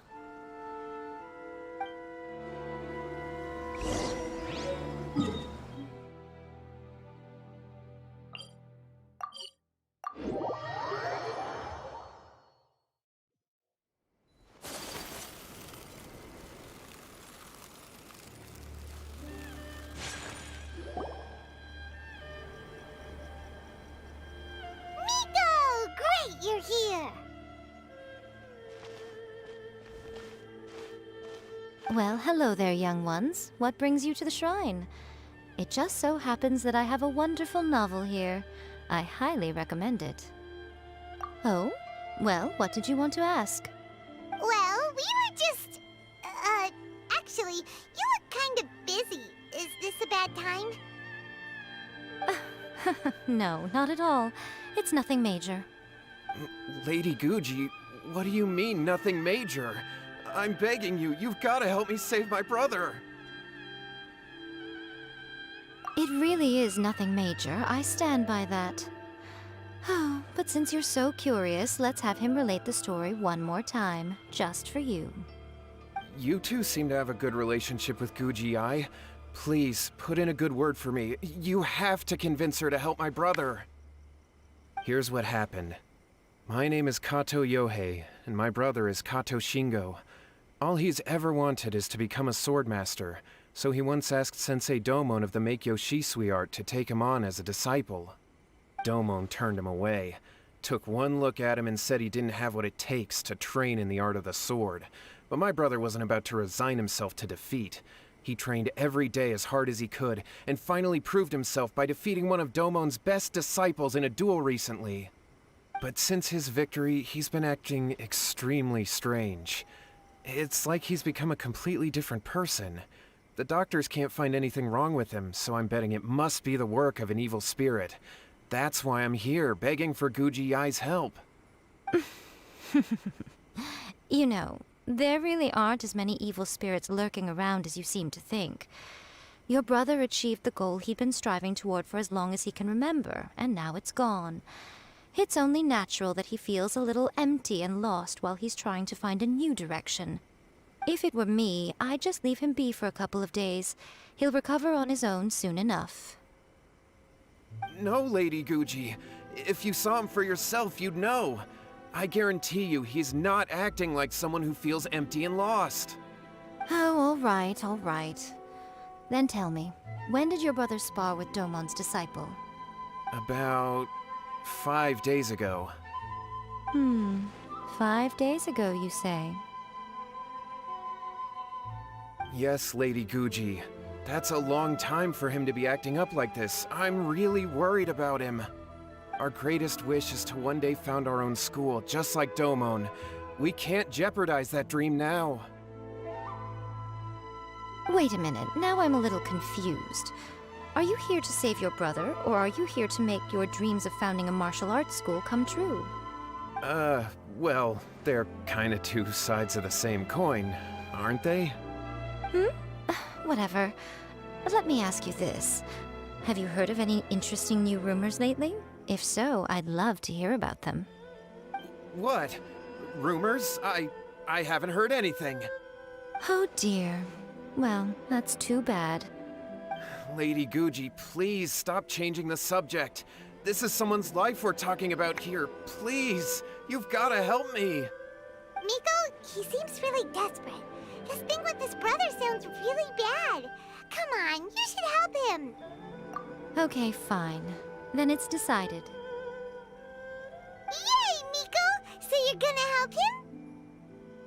Kato, whatever your name was, these two guests are trusted acquaintances of mine, and in fact, they are experts in resolving all manner of strange and supernatural phenomena. Exorcisms and that sort of thing are all in a day's work for them. Yeah! Wait a sec! Really? Is that hesitation that I detect in your voice? So let me get this straight.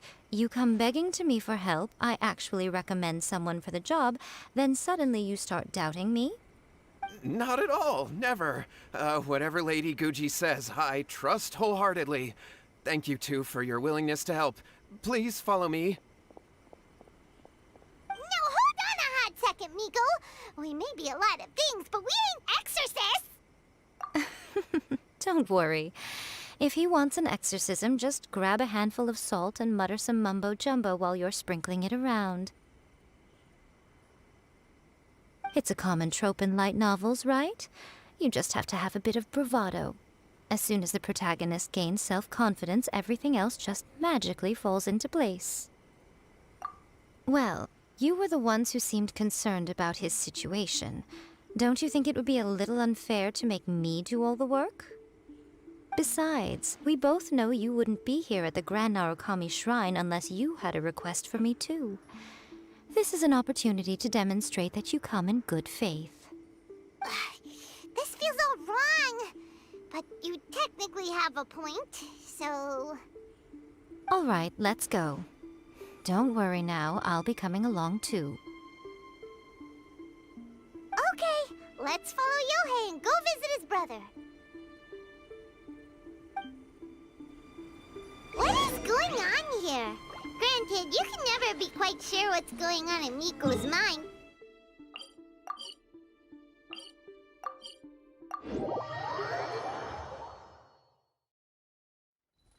Well, a life's at stake here, so it looks like we'll have to deal with that first before we'll get the chance to ask her about the incantation stuff. How strange. My brother's been meditating here pretty much constantly over the past few days, but now he's gone. Meditating? Yeah, it's something that he suddenly started doing after defeating Domon's disciple.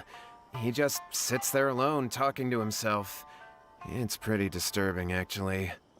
But that's not important right now. Where the heck could he have gone in his current state? This does pose a bit of a problem. If we can't find your brother, well, we can't perform an exorcism with nothing to exorcise, can we? Kato, whatever your name was, given the circumstances, why don't you start by going to find your brother, and also picking up a handful of salt on your way? We'll need to use it during the exorcism. Okay. Okay, got it. I'm on it. Miko, what about us? Shouldn't we help look for his brother too? No need. While What's-His-Face is handling that, we'll take a walk around and ask people what they know about the two brothers. Maybe we'll find out some amusing details.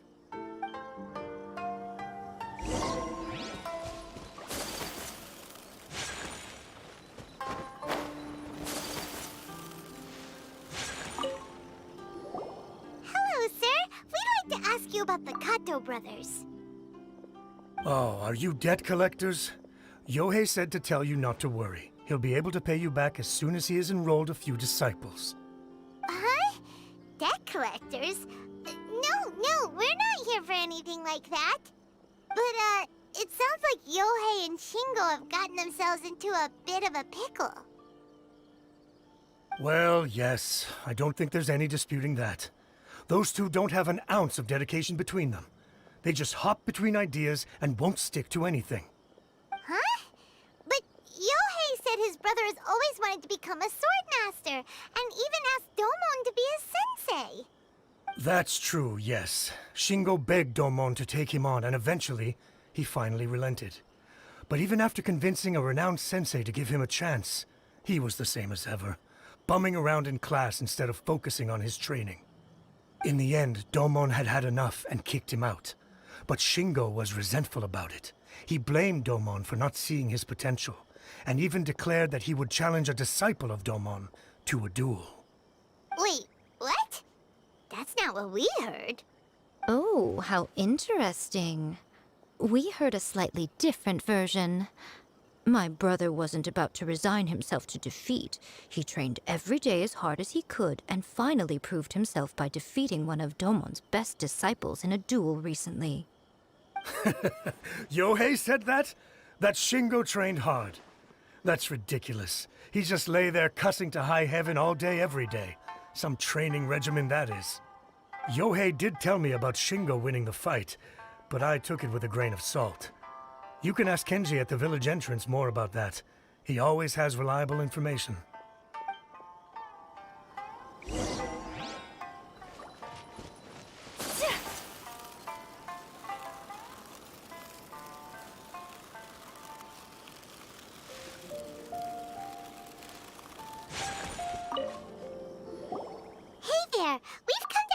About the Kato brothers. Oh, you mean Shingo and Yohei? Yeah, we heard that Shingo defeated an apprentice of Domon's recently. Is that true? Yes, it's true. Wait, so are you here because you heard they're starting their own school and you're looking to sign up?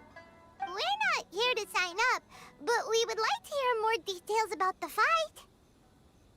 Well, you've come to the right person. I actually went to watch it. I thought it was a joke when I first heard that Shingo was going to challenge a disciple of the Meikyo Shisui art.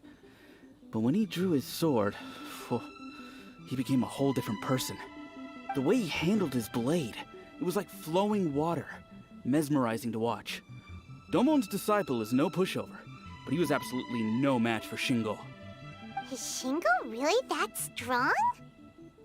Yep, he seemed pretty euphoric after winning the duel too. He was celebrating very vocally, saying something like, "What a duel. I haven't felt this good in a long time." Any other details to share? We've heard that Shingo has been behaving rather out of character since then. I'd definitely say that he has more energy than he used to. In the past, he never used to do much except lie around sunbathing all day. But just yesterday, for example, I saw him cutting down trees for the village head. In the space of one afternoon, he did what most people couldn't finish in 3 days. Not only that, but he managed to fell a lavender melon tree with just one kick. Oh.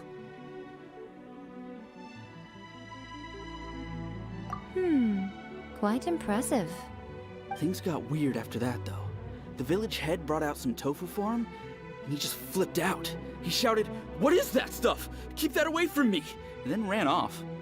Lady Gucci, esteemed exorcists. Finally, I found you. I found my brother. He's at the waterfall, and I've got the salt you asked for, too. Come on, let's go! Oh, as much as I'd prefer to stay and hear some more delicious details, I suppose we'd better be going now that he has been found.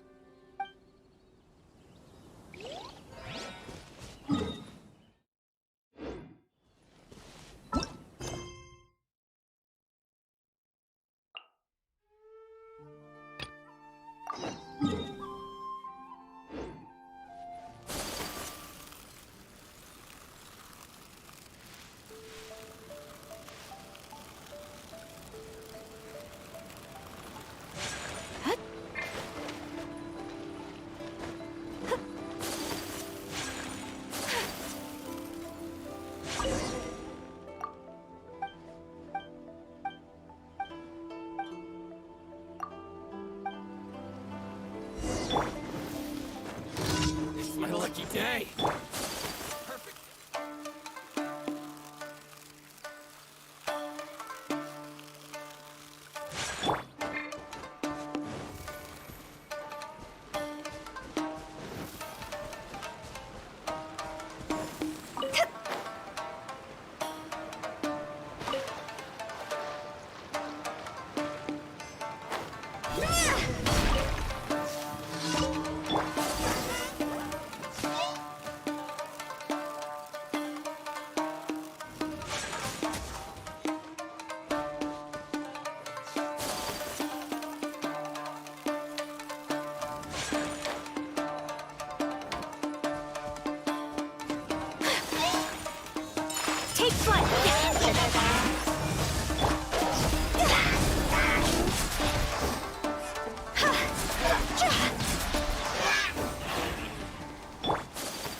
Look over there. That's him at the waterfall. So this is Yohei's brother. Whoa. He's meditating while sitting in a waterfall. That's pretty wild. Hey, listen! He's talking to himself.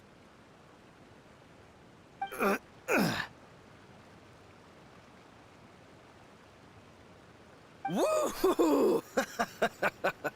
How's that? Can you feel it? Can you feel the feeling of manliness? Found your own school. Ha! So shallow. How can a manly man aspire to something so lame? Please, spare me. Spare me. I can't feel the manliness. I can't even feel the cold anymore. I can't take any more. I'm gonna die. Yohei. Yohei! Save me! Save me! Did you hear that? All the nonsense aside, he's calling for help! Huh? Who goes there? He stood up! And now he's coming this way! No, don't come any closer! Help! What do we do? Miko, think of something! Oh, poor thing. Yohei, your brother's life is hanging in the balance, and he's using his final breaths to call on you for help. Whatever shall we do? Well, how should I know? The way it looks to me is that Shingo feels terribly resentful to you about something. Would you mind telling me what that's all about? I don't know what to tell you. I don't know. You don't know? But surely you should have more insight than anyone else into how your brother came to be this way? Yohei, I suggest you think very carefully before you open your mouth again. This is a life or death situation.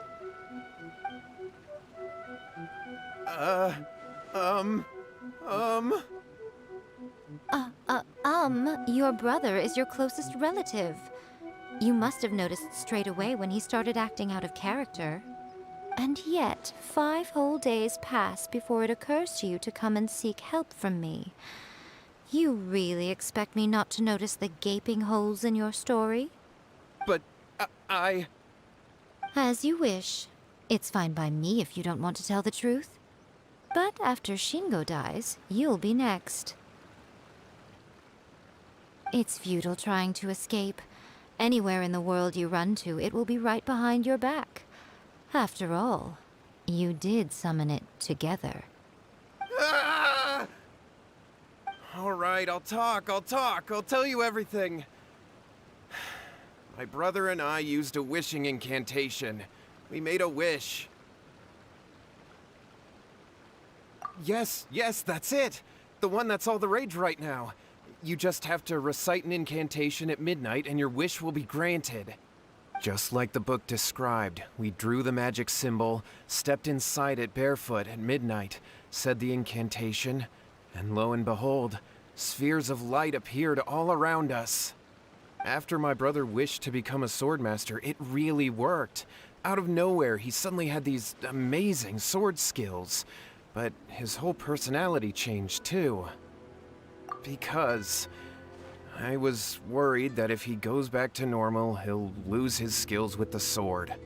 If that happens, it'd ruin our plans to start a martial arts school, and we'd be back to being poor. I just wanted to keep this under wraps until we'd managed to get the dojo set up and paid off our debts. So then, why'd you go to the Grand Narukami Shrine? Well, 'cause with the way he's acting now, I was worried that rumors might start spreading that he's gotten involved in the occult arts or something, and then no one would want to sign up as his disciple. So I was thinking that maybe Lady Guji might have a way to get my brother back to normal, but let him keep his sword skills? My, look at you with your ingenious schemes.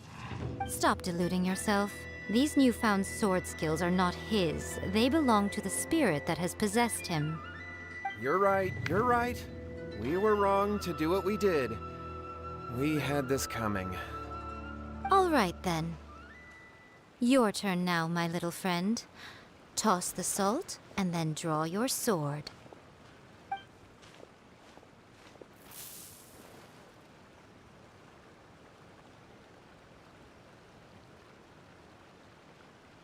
What is that?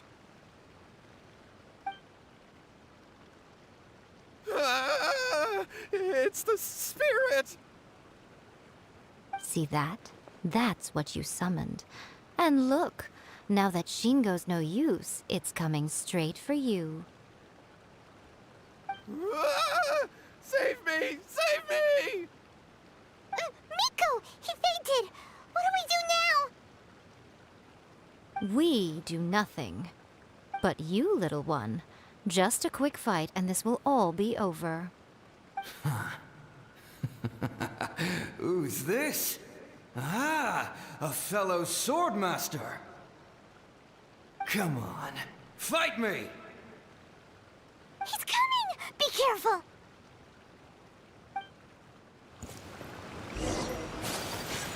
My apologies. Witness the power of Duel.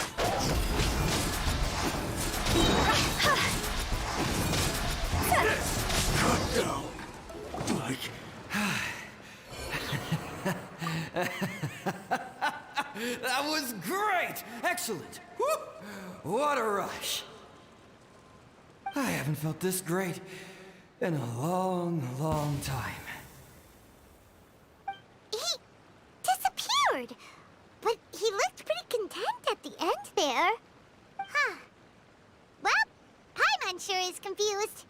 Do you know what that was all about? We can talk about it later. They're about to wake up. What am I doing here? Yae? Yae, is that you? Shingo, are you alright? Yae, I had the weirdest dream. I dreamed that I wasn't a useless loser with a sword anymore. I even beat one of Domon's disciples. I thought we could finally open a dojo of our own now. But then I realized I couldn't control my own body. And there was this voice in my ear talking to me constantly. I was terrified and I wanted to take control of my body back, but I couldn't. And the voice kept talking about manliness. Shingo, we shouldn't have made that wish. We summoned a spirit and it possessed you. Yes, and had we not come to your rescue, your life would have been over before too much longer. Then the spirit would have haunted your brother until he died of fatigue too.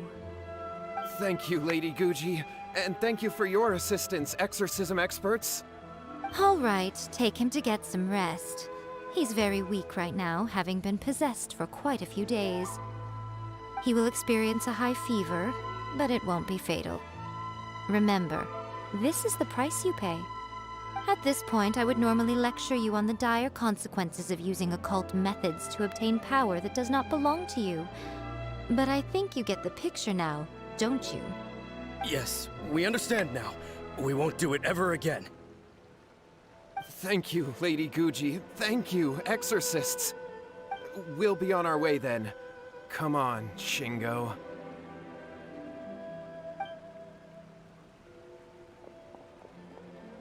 Miko, would they really have lost their lives if we hadn't gotten involved? And if so, why the heck were you so reluctant to help out?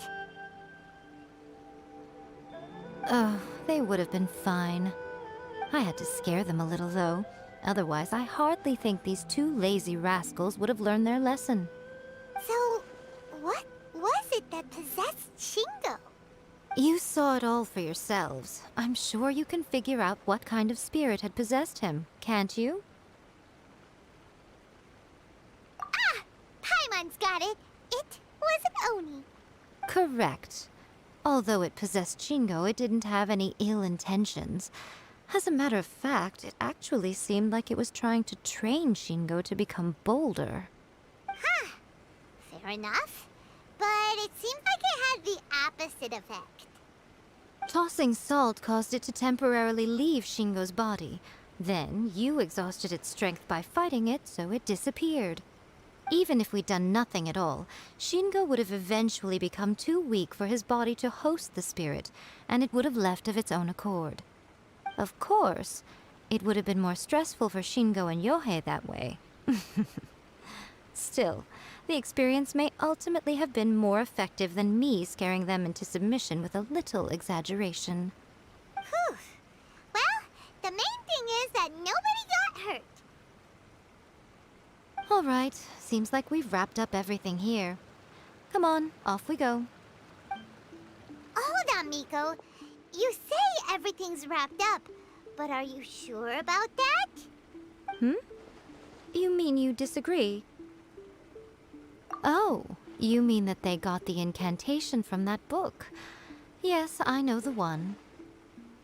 Actually, that book's the whole reason we came looking for you at the shrine today. Incantations seem really popular right now. Human beings don't have powers like us yokai. It's quite understandable for them to be interested in incantations to summon the supernatural. That's not the point. The problem is that the incantations in the book are actually capable of summoning spirits and stuff, and loads of people are trying it. Even then, humans only have so much strength. Even if they do successfully summon a spirit with the incantation, it won't stay with them for very long. I really wouldn't fret about it. But who wrote this book, and why? Don't we think there might be a bigger safety risk here? What do you think, Traveler? Well, when you put it that way, she has been pretty trustworthy so far. She said from the beginning that it wasn't anything major. And so far, there hasn't been any big danger. Lady Yae, I finally found you. Kuroda, what are you doing here? I'm here to report on Yae Publishing House's sales for the last month. All the numbers are here. Please, take a look. Let me see. What? We're losing market share? Yes. Overall bestseller, readers' favorite, and trending ranking. We're being beaten in all categories. One book is topping the charts. It's called A First-Hand Guide to Summoning Spirits. Both of you, back here now! Miko? What is it? You have a really scary look on your face right now. Things just got serious. A First-Hand Guide to Summoning Spirits is an all-round hit, summarily beating the novels of the Yae Publishing House by every analysis. Just what is that supposed to mean?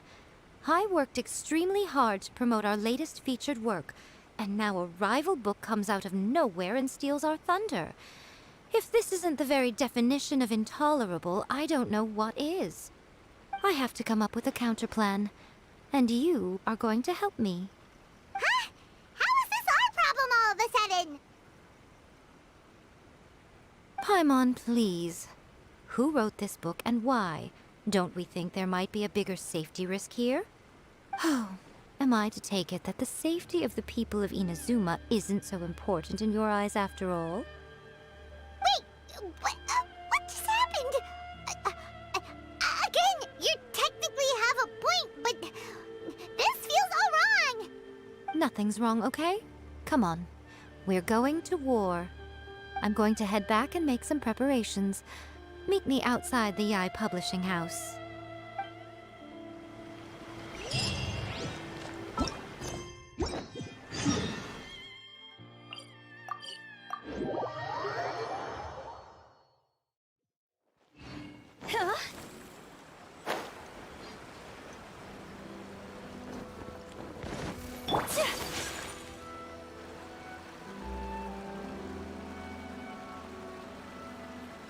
Miko, we're here. So what's your plan of action to deal with this rival book?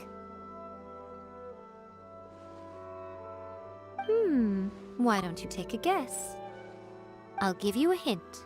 It's to do with the Yae Publishing House. Oh, Paimon knows! Combine the reputation of the Yae Publishing House with the status of Guji Yae and tell everyone that the incantations in that book are dangerous! Oh, wow. Your first guess and you got it absolutely wrong.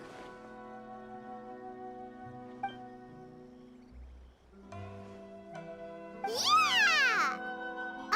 Wait! Seriously? That wasn't it? A first-hand guide to summoning spirits is the hottest light novel right now. If we did as you suggested, we would effectively be advertising to everyone that the incantations are real. In bending over backwards trying to warn everyone about the dangers, all we would accomplish is to create more curious readers ready to try them out. Also, sales for the book would only increase further. Okay, yeah, that would be pretty catastrophic. Oh, how about we confiscate all the copies? Leaving aside the issue of the enormous manpower and resources such an operation would require, going to such lengths over a light novel would be extremely disruptive to the lives of Inazumans. But that means there's nothing we can do. Well, I've been thinking. I've read a first-hand guide to summoning spirits. It has many other good qualities besides the incantations alone. The book contains many ancient kaidan, or tales of the supernatural, and is written in a very engaging way. That is why the book has become so popular. I think we're going to have a difficult time trying to rein in its popularity while it's the only work in its league on the market. That's right. How do you get rid of the next big thing? You replace it with the next big thing. So what we're going to do is create Inazuma's newest hit novel. Smash our rivals' sales numbers and win our readers back. That is how Yae Miko wages war. Incidentally, this will also be the best way to combat the influence of a first-hand guide to summoning spirits. Wait, Miko, so you want us to write a novel? Well, becoming an accomplished novelist certainly isn't an overnight process. But let's not forget that I am the chief editor of the Yae Publishing House. I have my ways. I did say this is what we're going to do. I trust that the word teamwork is in your vocabulary. Anyway, there is a writer submission event going on at the moment. Start by talking to readers and finding out what they're into.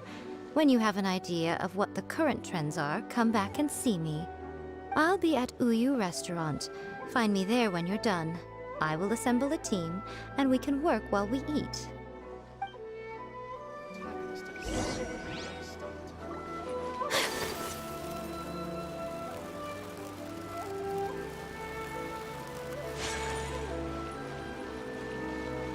The key to a successful light novel is having good illustrations. When to use illustrations, what they should contain, and which artists you should commission for them. These are all key things to bear in mind. Good illustrations can make up for bad writing. But on the flip side, a bad illustration can ruin your novel, even if you have the best story in the world. There's a saying that light novels are essentially a case of buy art, get words free. I'd agree with that. Too bad most of the top artists have jam-packed schedules, so it's extremely difficult to commission them. The illustrations in A First-Hand Guide to Summoning Spirits are incredible, but it's unlike any art style I've ever seen before. I've been reading light novels for a long time now. I'm mainly into big, ambitious fantasy works with an original core concept and good storytelling. These days, though, everyone seems to be imitating each other. Most of the time, I can guess what the story is about just from the title.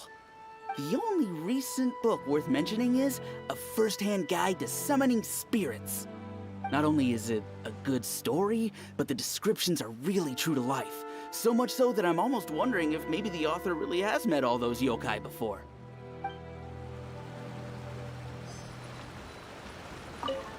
I'll be honest, I read light novels for the cheap thrills. In most traditional stories, the protagonist usually has this long and drawn-out character arc, usually involving a process of separation, loss, and ultimately growth and renewed strength. It reads well and everything. It's just a little slow-paced for me. By contrast, there's this popular light novel at the moment called A First-Hand Guide to Summoning Spirits, where the protagonist is super strong right from the get-go. That's what I mean by cheap thrills. Action-packed right from page 1. The protagonist is a kitsune who has not only mastered the secret art of incantations, but also tea ceremony, painting, and calligraphy. There's much more to light novels than Paimon realized!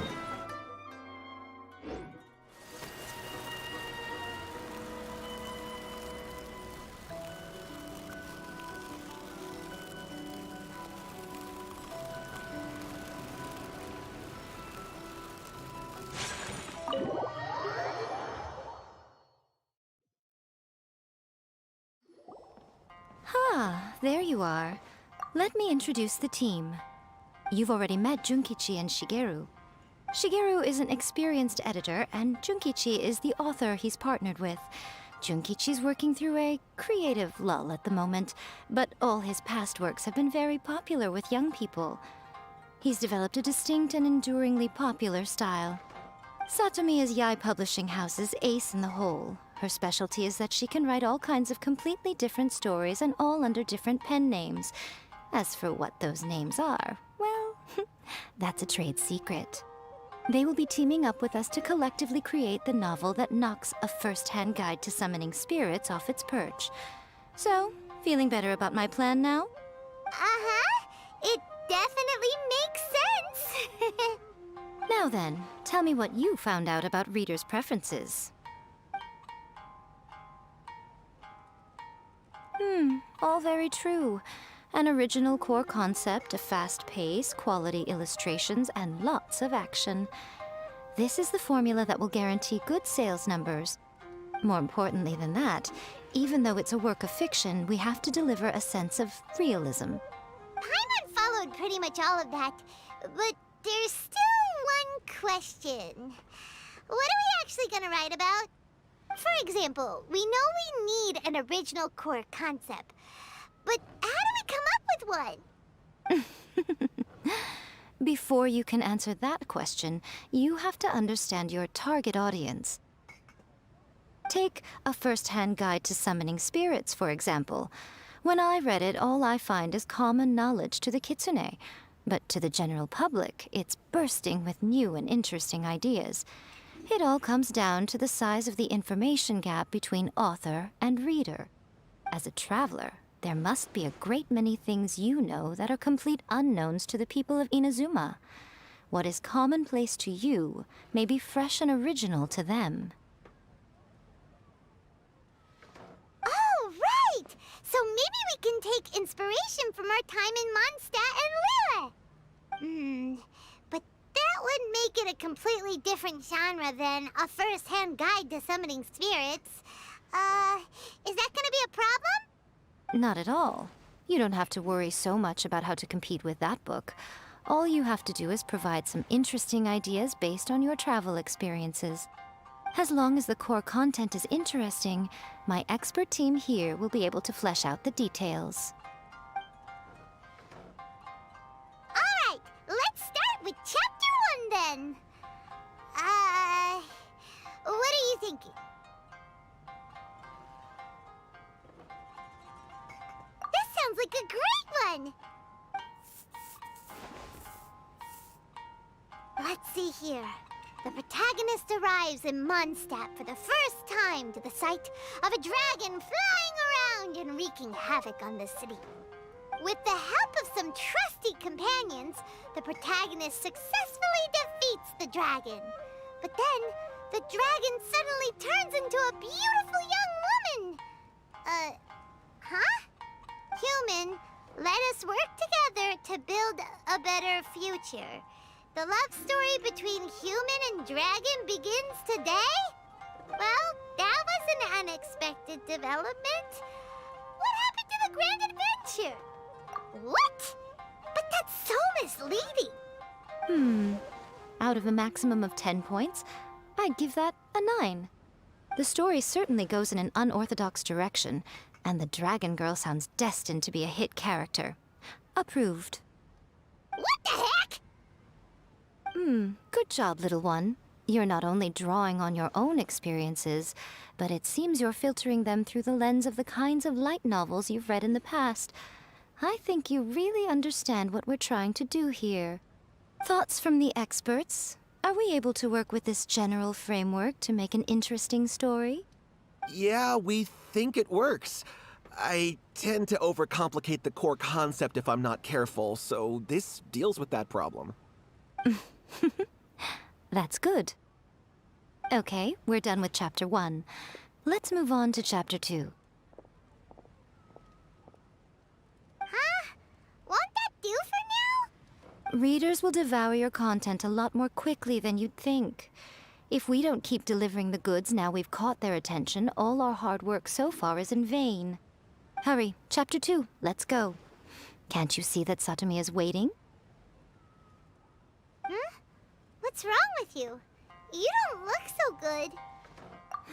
What a pity. I thought your beginner's luck would carry you a little further before it came to this. But alas, the time has come prematurely. Before it came to what? What's happened? The bane of our existence. Writer's block. It's your arch-nemesis for life, appearing without warning and inflicting a pain worse than death upon the writer. They sell their souls just to get their muse back. Sounds awful! When this happens, the best thing you can do is have a bite to eat and take a proper break. Boss, get me a plate of fried tofu, and get some kushikatsu for these two. Just the basic kind will do. Don't worry, this is my treat. Your treat? Oh, wait a minute. Miko, we'll be getting paid for all the hard work we're doing, right? Of course, everyone that takes part in the creative process will be paid. Alright, cool. Then let's press on, shall we? Don't give up now. For the sake of our paycheck, get your brain going! Ooh! Does this mean your inspirations come back?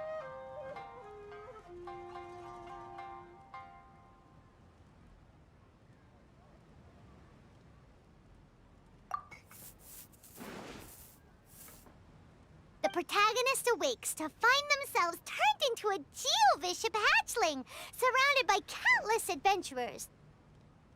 But then, the protagonist suddenly discovers that they have a special ability. Keep rolling to keep evolving! So the protagonist rolled and rolled and rolled, hoping to evolve into the strongest Geo creature ever. So, the protagonist is no longer a human, huh? Good luck retconning that after Chapter 1. I give it a 9.5. Monster evolution is an increasingly common theme these days. What started out as a rather niche genre has gradually worked its way into the mainstream. And I wouldn't worry about the continuity issue. All we have to do is explain at the beginning of the work that the protagonist can travel between different worlds. Or just explain it away as a dream. Ugh, no integrity whatsoever. The most important thing is that it's fun. In light novels, as in life, having fun is the most important thing. Wouldn't you agree? You do kinda have a point.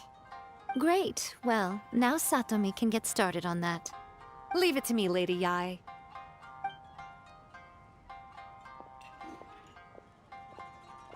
Let's write about Inazuma in the 3rd chapter, shall we? I can help with this one. We can use the Vision Hunt Decree or your experience in the Resistance. Any ideas?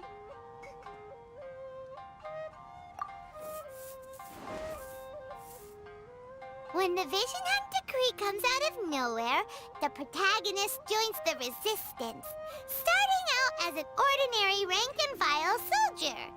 Find out how the protagonist goes on to make great contributions to the war effort, become best friends with the Resistance General, and get to know the Guji of the Grand Narukami Shrine, working together with everyone to finally secure a grand victory for the Resistance. Huh. It's surprisingly normal. I think it's rather good. A lot of people still like the classic hero's journey, from ordinary soldier to great leader, a fresh take on a timeless classic. One thing, though. We'll need to rewrite the part about me giving you the omamori. Let's change it to...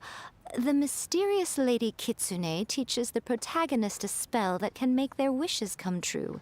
The protagonist uses this spell to defeat the Raiden Shogun in battle. That should do the trick. Whoa. So we're really going head-to-head with our rival on this one, huh? I suppose so.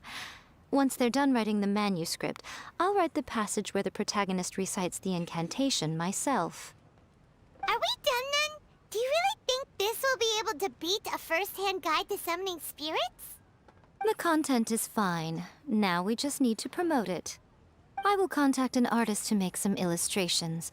I'm positive they will be at least as good as those in A First-Hand Guide to Summoning Spirits. We'll also need an endorsement on a paper band around the book. I can get the wonderful Ms. Hina to write that. She runs a regular Q&A column in That's Life magazine. The people of Inazuma absolutely adore her. You're free to take a break while the creative team is doing their work, but please go by the Yae publishing house at some point to commission Ms. Hina for that recommendation. Once our light novel is complete, let's meet at the writer's submission event. That's just like Erika, always refining her.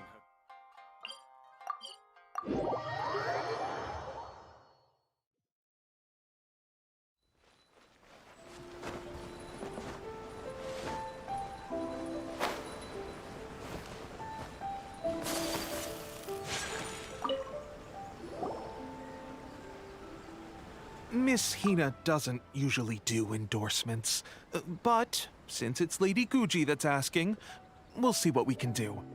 With Miss Hina getting so popular lately, a lot of people have come to us hoping to do a collaboration.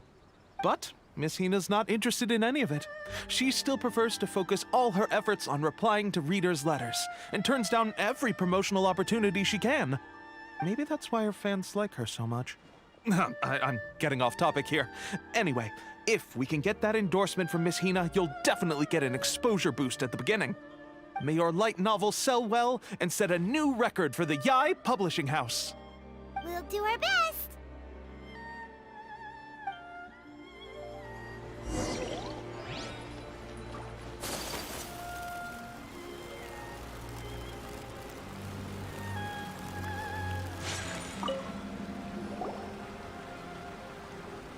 Are you sure you'd like to submit this entry?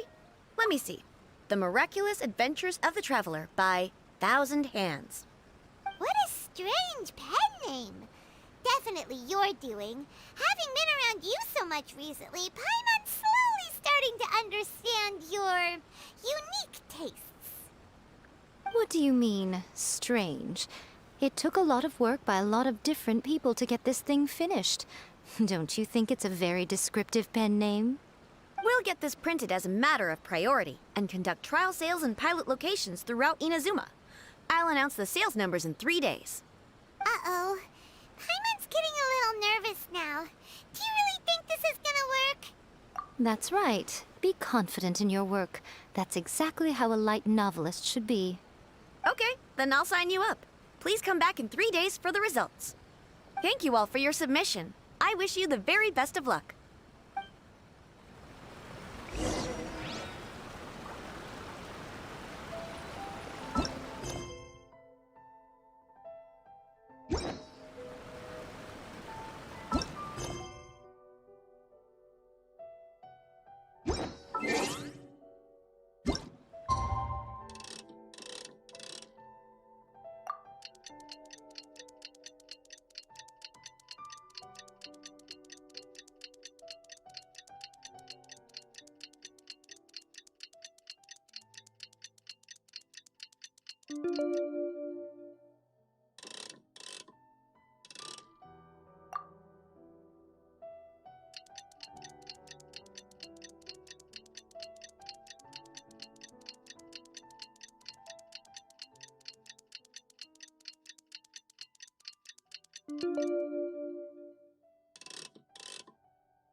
You've all finally made it.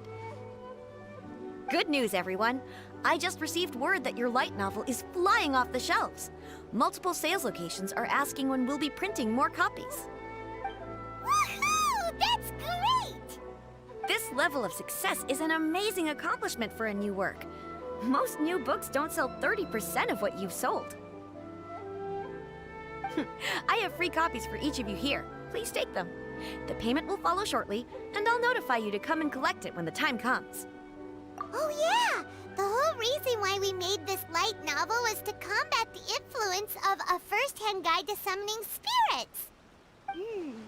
We sold a lot of copies, but it doesn't feel like we accomplished our goal. How do we know whether it worked? Oh, don't worry. The change is already underway. Shh. Listen to what the people around us are talking about. The conversation has already moved on, hasn't it? Hey guys, have you heard about this latest Kaidan thing doing the rounds? You just need to recite the incantation from A First-Hand Guide to Summoning Spirits at Midnight, and your wish will come true! Oh, that? That's a throwback. That's old news, man. No one's talking about that anymore. The Secret Spells of Lady Kitsune is the new hit thing. I've already memorized all the incantations. The Secret Spells of Lady Kitsune? What's that? You haven't read it yet? Okay, so supposedly, if you recite the spell in there on a moonless night, you'll receive protection of the Kitsune and all the other powerful yokai. They can make any of your wishes come true.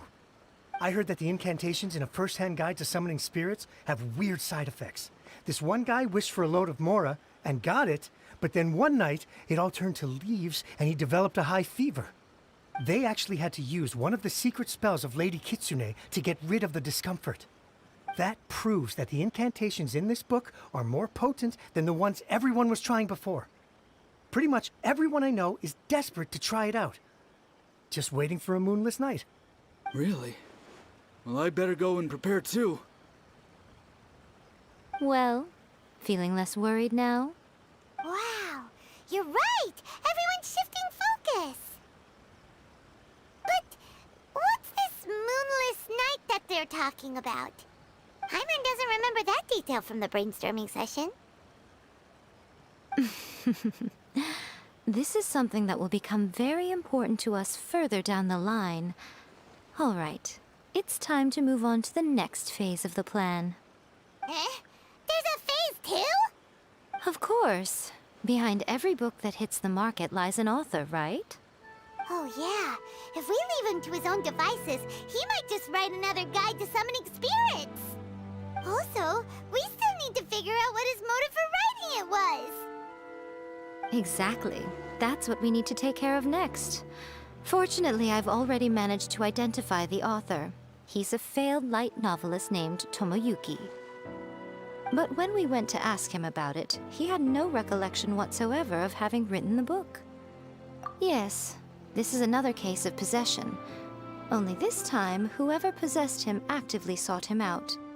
After his novel submission failed, he was walking aimlessly in Araumi. In frustration, he shouted out, "Please, someone, anyone, help me write a truly amazing novel!" After that, he lost consciousness. But the spirit that wrote the book has already left him now, right? So what are we supposed to do? Simple. It wrote a summoning incantation in the book, didn't it? So we can just use its own method to make it manifest itself. And you, my little friend, are the perfect candidate for this role. Oh, what are you talking about? The fun's just about to begin.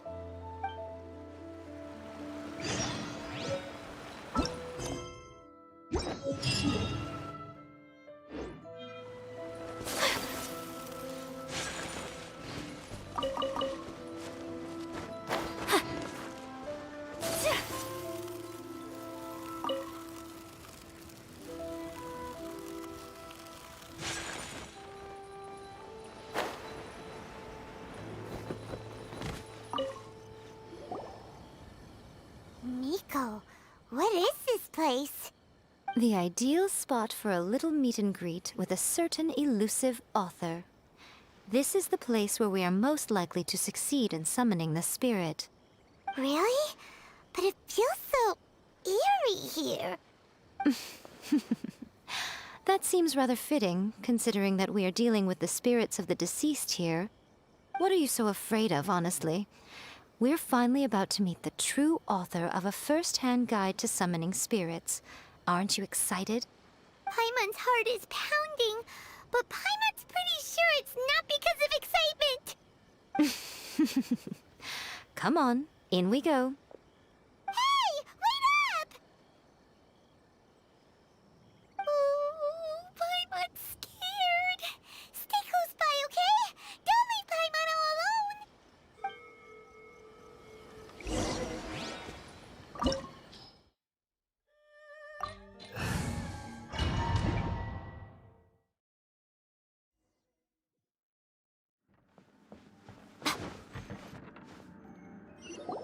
What a weird painting. Miko, do you know what it's supposed to show? Probably a scene from ancient Inazuma. It's a good piece of artwork and all, but it's also kinda eerie. So it's a bit scary. Looks like the artist signed their name. Rakusai? It's not very clear. Let's go inside and take a look.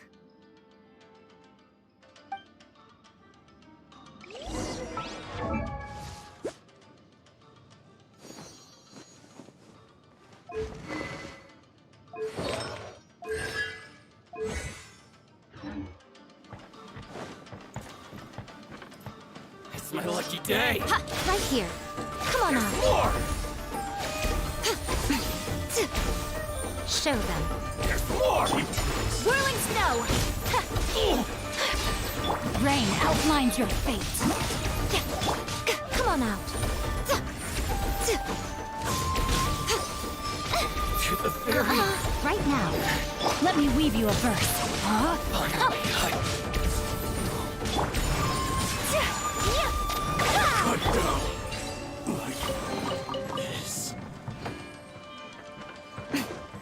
Wow, this place is huge! Hey, is that a mirror? There's a really weird-looking stool as well. Wonder what it's for. Ah, I see. Huh. This setup is quite handy. Saves me a lot of work. All right, go and take a look around. There should be a mechanism somewhere that makes the whole room move.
Come on out.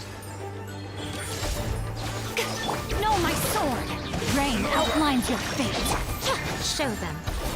Right here. Ha! I'm always watching. Come on out. Come on out. Like this.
Right now.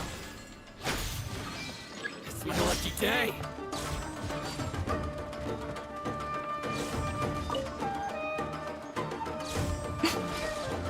There's more! Right here.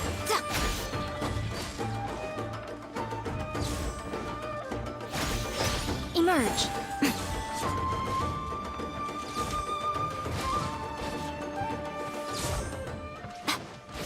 Let's get down to business.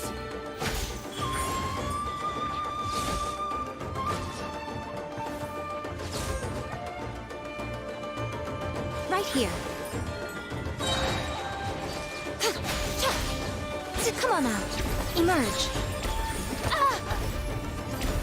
Nothing lasts forever.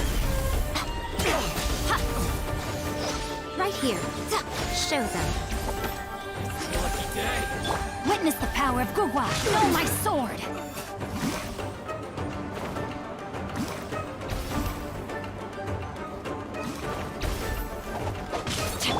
My apologies. Yeah. Everybody stand back. Right now. Right here. Come on out.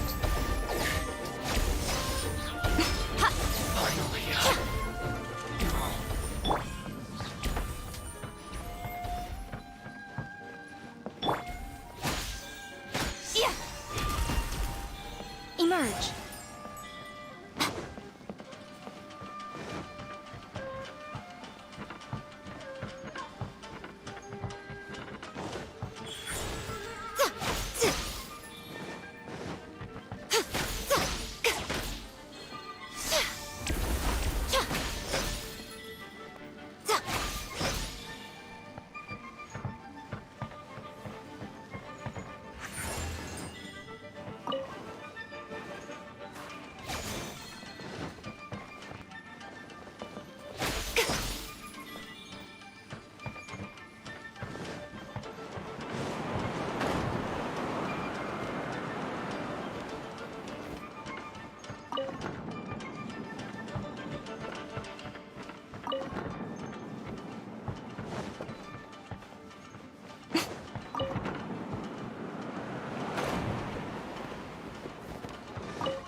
Right here.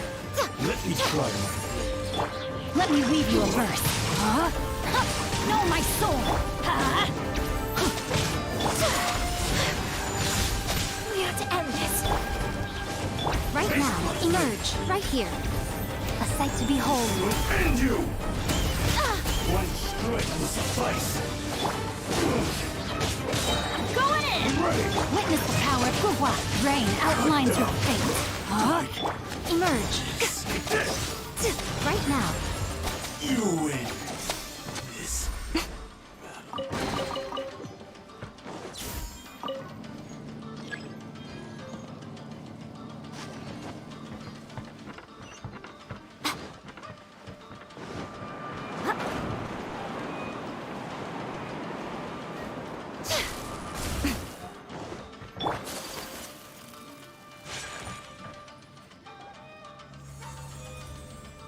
Whoa.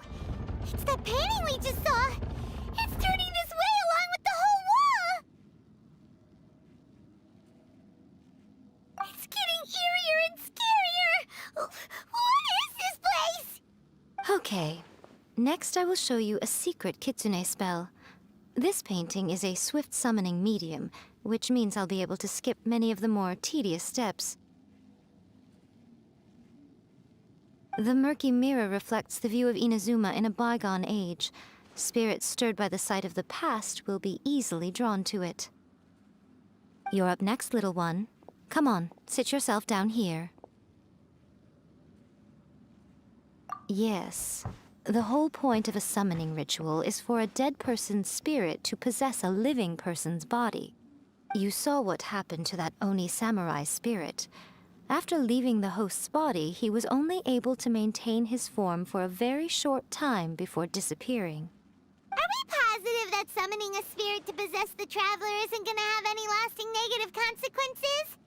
Oh, you really care about the little one quite a lot, don't you? I'm a little jealous.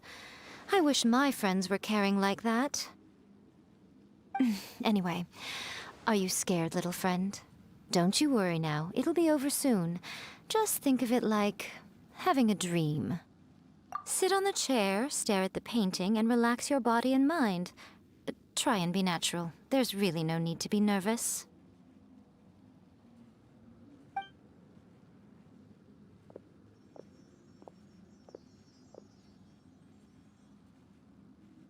It's like he's sitting inside the painting. Huh? Is Paimon seeing things? Did the painting just move?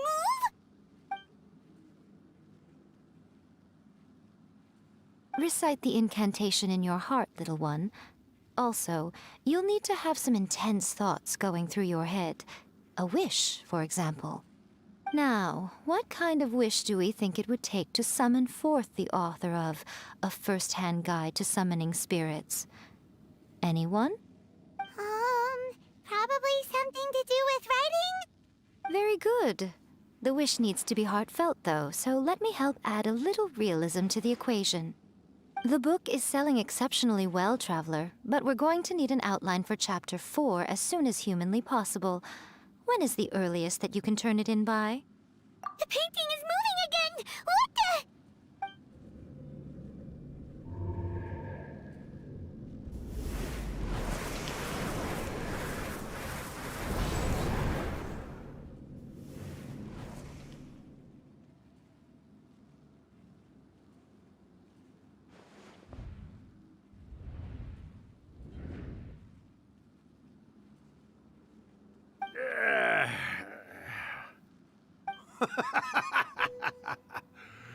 I never thought the day would come when I'd be summoned using my own ritual. Getting a taste of my own medicine. What have we here? Another budding writer? What's come over you all? Why is everyone wishing for help with their writing? Are novels so popular in this day and age? We got you! So you were the one who wrote A First-Hand Guide to Summoning Spirits. What are you trying to do, Why'd you put that summoning incantation in the book, huh? What's your game here? Huh? What's this? Oh, I see. No wonder this felt so familiar. I've walked right into your trap, haven't I? You ask me what my game is here? Well, of course. It was to use this incantation as a means for all the souls of the departed yokai to make their glorious return to the world and plunge all of Inazuma into a brutal, bloody war! What? Paimon knew it! You had an evil plan all along! Oh, did you now? Then how naive of you to let me possess this body so easily. I sense, yes, great power within him. Good. Good! With this power, no one shall be able to stand in my way! Wake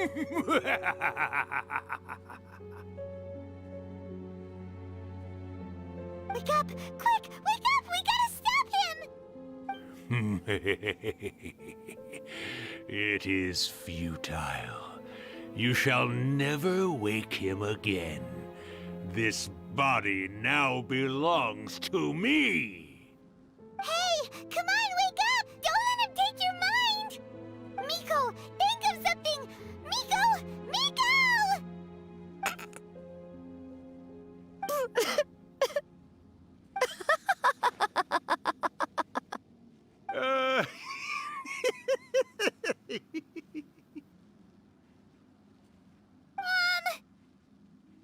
You're laughing? Oh, Rakusai, you haven't changed a bit. You caught on so quickly. Too perfect. Well, you made the face enough times that I couldn't exactly miss the hint. This is what you were going for, yes? Never one to stand on the sidelines of a good spectacle, are you? Always got to dive in and fan the flames, huh? You mischievous little kitsune, you. Look what you've done to this little flying one here. Oh, poor thing scared witless. You were having plenty of fun playing the bad guy a moment ago. Now you're trying to blame it all on me? Urakusai? Miko, you guys know each other? Yes, we do. Of course we do. Allow me to formally introduce the author of A First-Hand Guide to Summoning Spirits, Urakusai. No, wait. To be more accurate, it's Urakusai's memory. Memory? But isn't he a spirit? Ah, spirits, memories. They're just different words to describe the same thing. Something that comes from the ley lines. Do you remember that recent incident when the Rift Hounds were gnawing at the sacred Sakura's roots? You witnessed human memories leaking from the ley lines, didn't you? Well, since there are human memories, of course there are going to be yokai memories too. In life, yokai possess supernatural powers, and even when they are a shadow of their former selves from a bygone era, they still have the ability to control whether they are visible or not. Typically, yokai memories survive longer in the world than those of humans. Indeed, indeed. I was wandering around the sacred Sakura's roots when I suddenly heard someone yelling, "Please, someone, anyone, help me write a truly amazing novel." It piqued my curiosity, so I popped inside his body and wrote a novel for him. So that's how it happened. But why did you include a summoning incantation in the novel? Oh, little one. Not to toot my own horn here, but when I was alive, I wasn't just another kitsune, no. I was a mighty and powerful Daioko. The memories of other yokai can't possess human bodies at will like I can. But with this incantation, they can go one last little joyride in the world for a couple of days. Anything they're still itching to do, they can go and get it done. But... She's trying to say that all the commotion this causes is likely to be a great disturbance to the humans. Disturbance? I guess you mean that we might leave them with some broken dreams after we leave, hmm? Oh, yes. And they might have a fever or whatever. But you know, I actually think that the most admirable thing about human beings is the way that they go out and shape their fate with their own two hands, given that they're not born blessed with the same powers that we enjoy. As for those who would rather draw on external power than seek to improve themselves, it's quite right that they learn their lesson eventually. So when you think about it, we're actually doing the humans a big favor. Miko, you agree, don't you? Yes, that's what I thought too. All right then. You finally convinced Paimon. You guys were right. What are you scared of, little one? Don't be deceived by her day-to-day antics. Miko is actually one of the most powerful yokai out there. Not only that, Urakusai, but my latest work has beaten that book you wrote, A First-Hand Guide to Summoning Spirits, to become the most popular in Inazuma. Of course. You were never one to make extra work for yourself where you can help it. And yet you went to all these lengths to find my painting room, and even took the trouble to summon me. I knew you must have some ulterior motive. You were always the one to pick a quarrel with me when we all used to gather around and share stories. All right. You win, I lose. Happy now? Ha! I finally get to hear you say it centuries later. Ooh, I must say it feels good. I remember when you were just a little girl, always hanging off my shoulders. A few hundred years later, and you're all grown up. Oh, Urakusai, how much time do you have left? Not much. That goes for all of us, actually. We've all got to go back where we came from in the end. Everyone's quite content in many ways, but they still can't help but ask, are we ever going to have another Hyakyako? Don't you worry about that, Urakusai. Arrangements are being made. When my bell rings, it means the moonless night is upon us. Ha ha ha! Great. Wonderful. Fantastic. Miko, it's been nice catching up, but I'd better conserve my energy if I want to stick it out until then. So, I'll be on my way now. All right. Goodbye then, Urakusai. One last thing, Miko. I just want to know, have you been well all these years? I've been great, of course. Every day is a happy one. Especially these days. Not only do I have my light novels, but I've also met these two delightfully nosy outlanders. And even A is finally starting to come to her senses. Quite a miracle, given how pig-headed she can be. Oh, well, great. That's fantastic. Urakusai, you'd be right at home in this era. A great storyteller and artist like yourself would be the Yae Publishing House's ace in the hole. And I would personally be hounding you over your next installment. He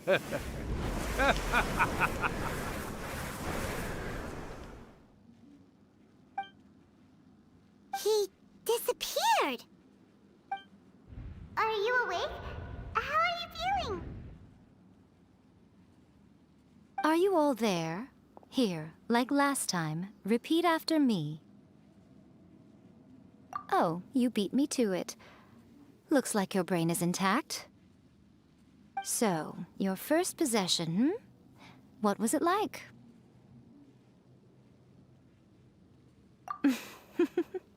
Good. Saves me from having to explain everything again. Hearing Urakusai admit defeat has put me in the most wonderful mood. In return, it's only fair that we make sure to deliver on what they're all hoping for. Yes, though they only represent a tiny proportion of the memories in the ley lines, it will still be quite a sight to behold when the time comes. Since you've come this far, why don't you do one last thing for me, I'll need your help with the ritual. You cannot be serious, Miko! After all that, you still have more errands for us? Huh! You guys teamed up to scare Paimon just now. If you think Paimon's gonna do anything you ask for, think again! Aw, come on. I'm really only asking you to finish what you started. Besides, your paychecks are still in my hands. Paimon's paycheck? Well, there's no way out now. We're in too deep.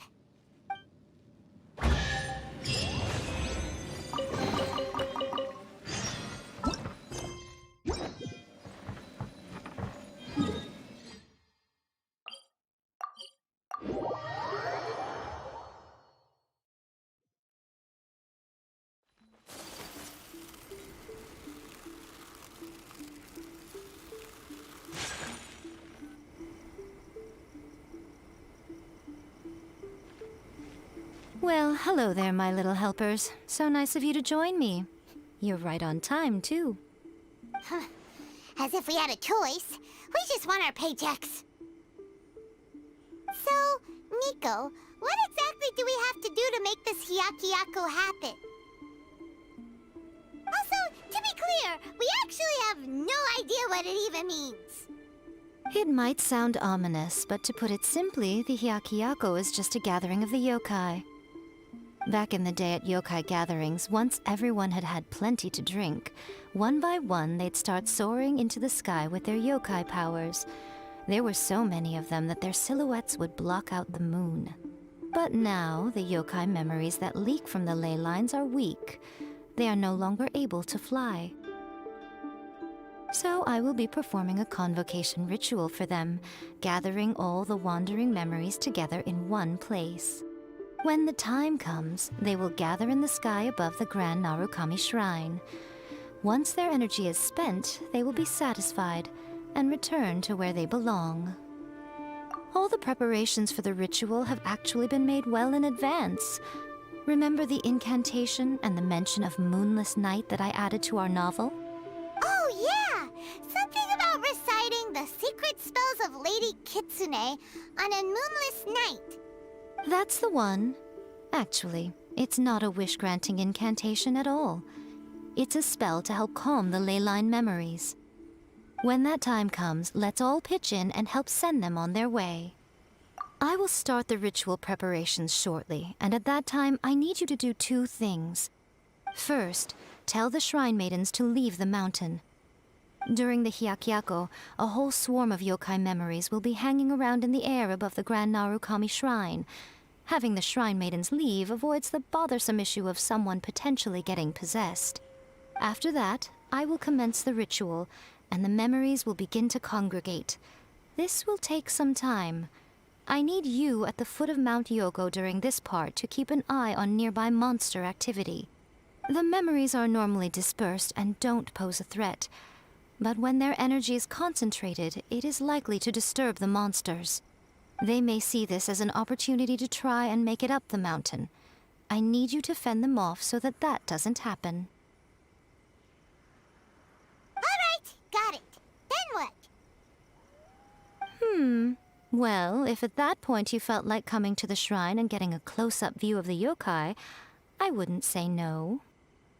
Okay, let's get going.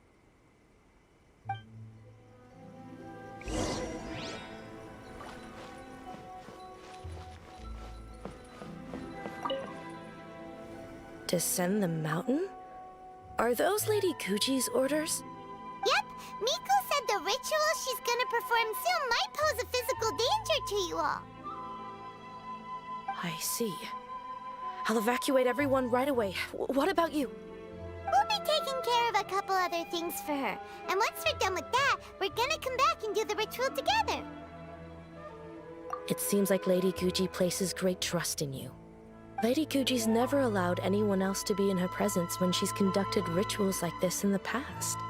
Thank you for helping with the ritual, and good luck.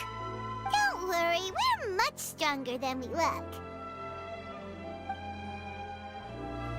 Miko's about to start the ritual. Come on, let's go deal with the monsters down the mountain.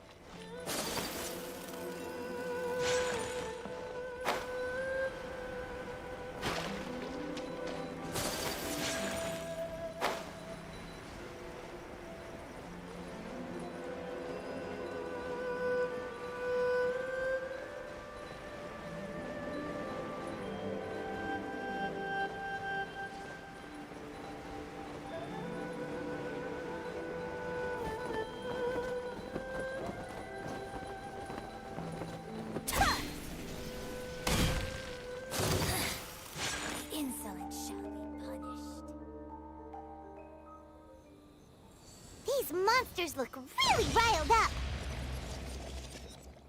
Yep. Let's get rid of them as fast as we can. Then we can get back in time to see the yokai.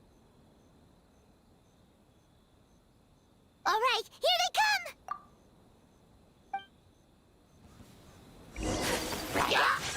Whirling snow!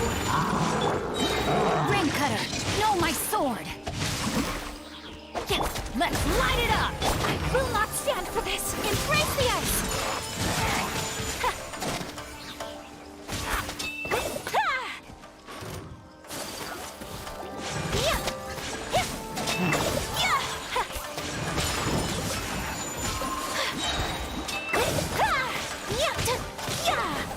Let's get down to business. Sakura swirl! Witness the power of Fuwa! Rain outlines your fate! To the very... Teamwork is my apologies! See? There's so many of them! Come on, you can do it! Alright, that's the last of the monsters.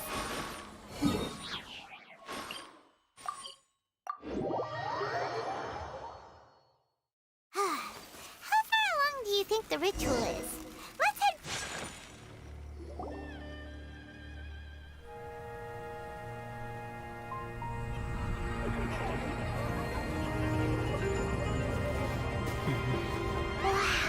So many! They're everywhere! Huh? Yes, the memories of the yokai. They haven't been able to relax and soar through the air like this for a long time. Come with me.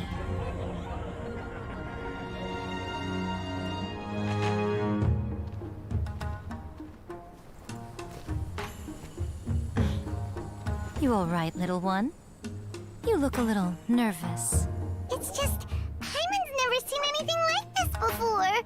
Whoa, they've really blacked out the moon!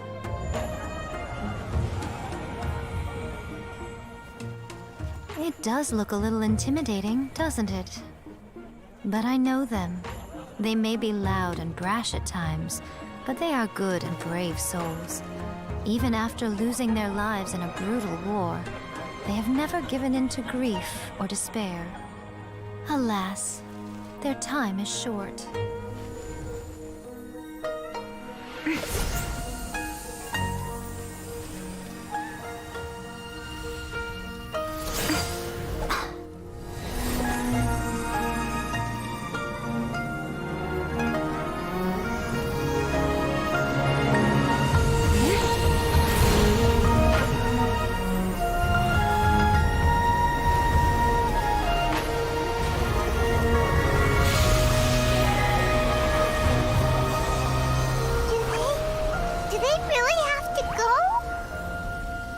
It's a feast, and all feasts come to an end.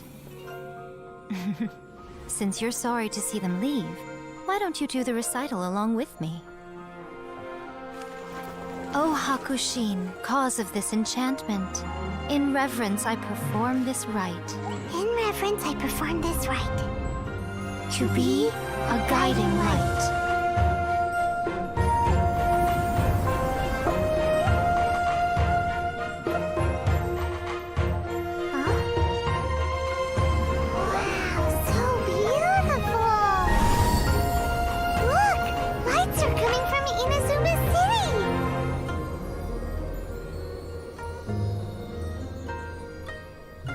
The book says, recite the secret spells of Lady Kitsune tonight, and our wishes will come true.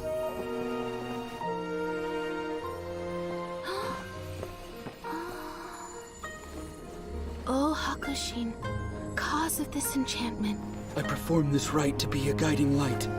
Your unrivaled power will be honored eternally.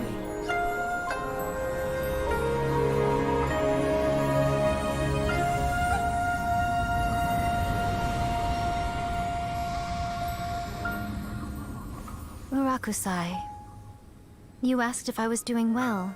Really, every day is a happy day for me. But watching you all leave now, I can't help but feel a little lonely. Just a little, of course.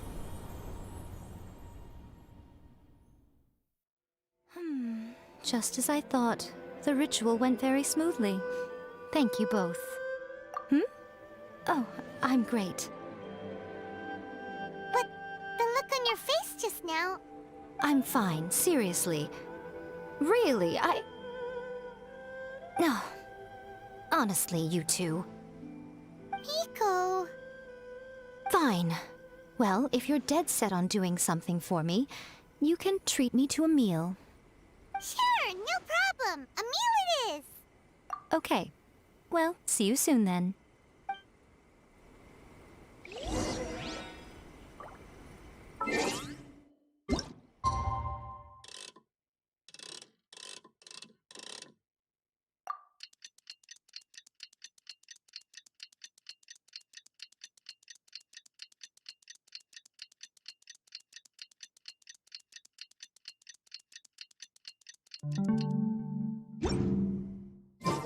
Today is the day we agreed to...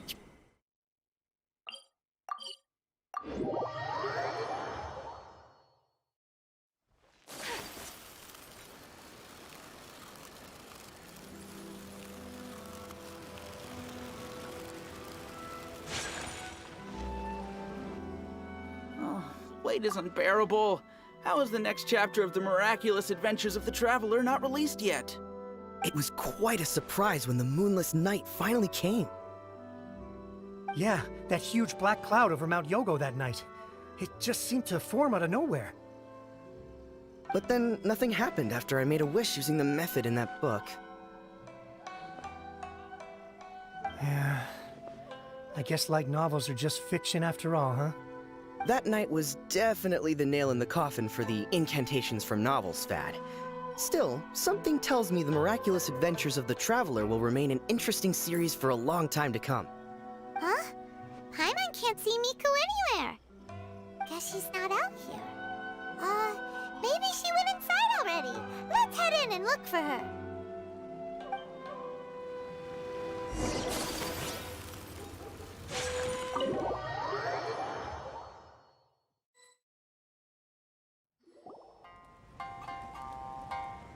Ah, my little friends. There you are. Miko, what is this? You started eating without us?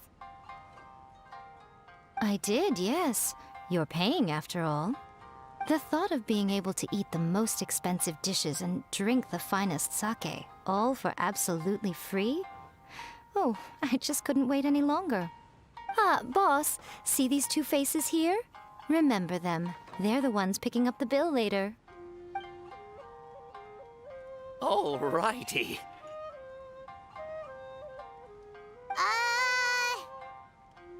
What's gotten into you? Come on, sit yourselves down. You have to try this fish. It's found exclusively in the waters around Seirai Island. They shipped it to Inazuma overnight, and it was still alive right up until I ordered it. Or maybe you'd rather try this? I know. I normally can't bring myself to drink sake this expensive either. If you don't drink alcohol, that's fine too.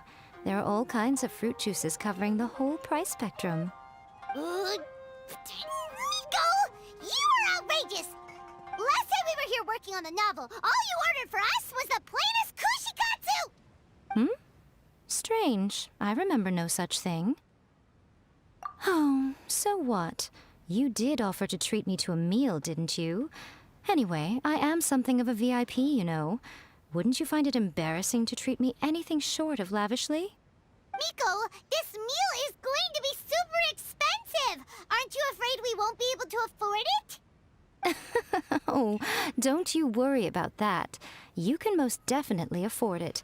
They're still printing your light novel by the batch, you know. You have quite the generous payment due. What? Darn it! She tricked us into this! Miko was after our Mora from the very beginning! Oh, the looks on your faces right now. Too perfect. Oh, by the way, since nobody's wishes came true on the moonless night, novels with incantations are no longer in vogue. So you'll have to come up with something new for the next chapter of The Miraculous Adventures of the Traveler. The deadline is looming. I'm counting on you.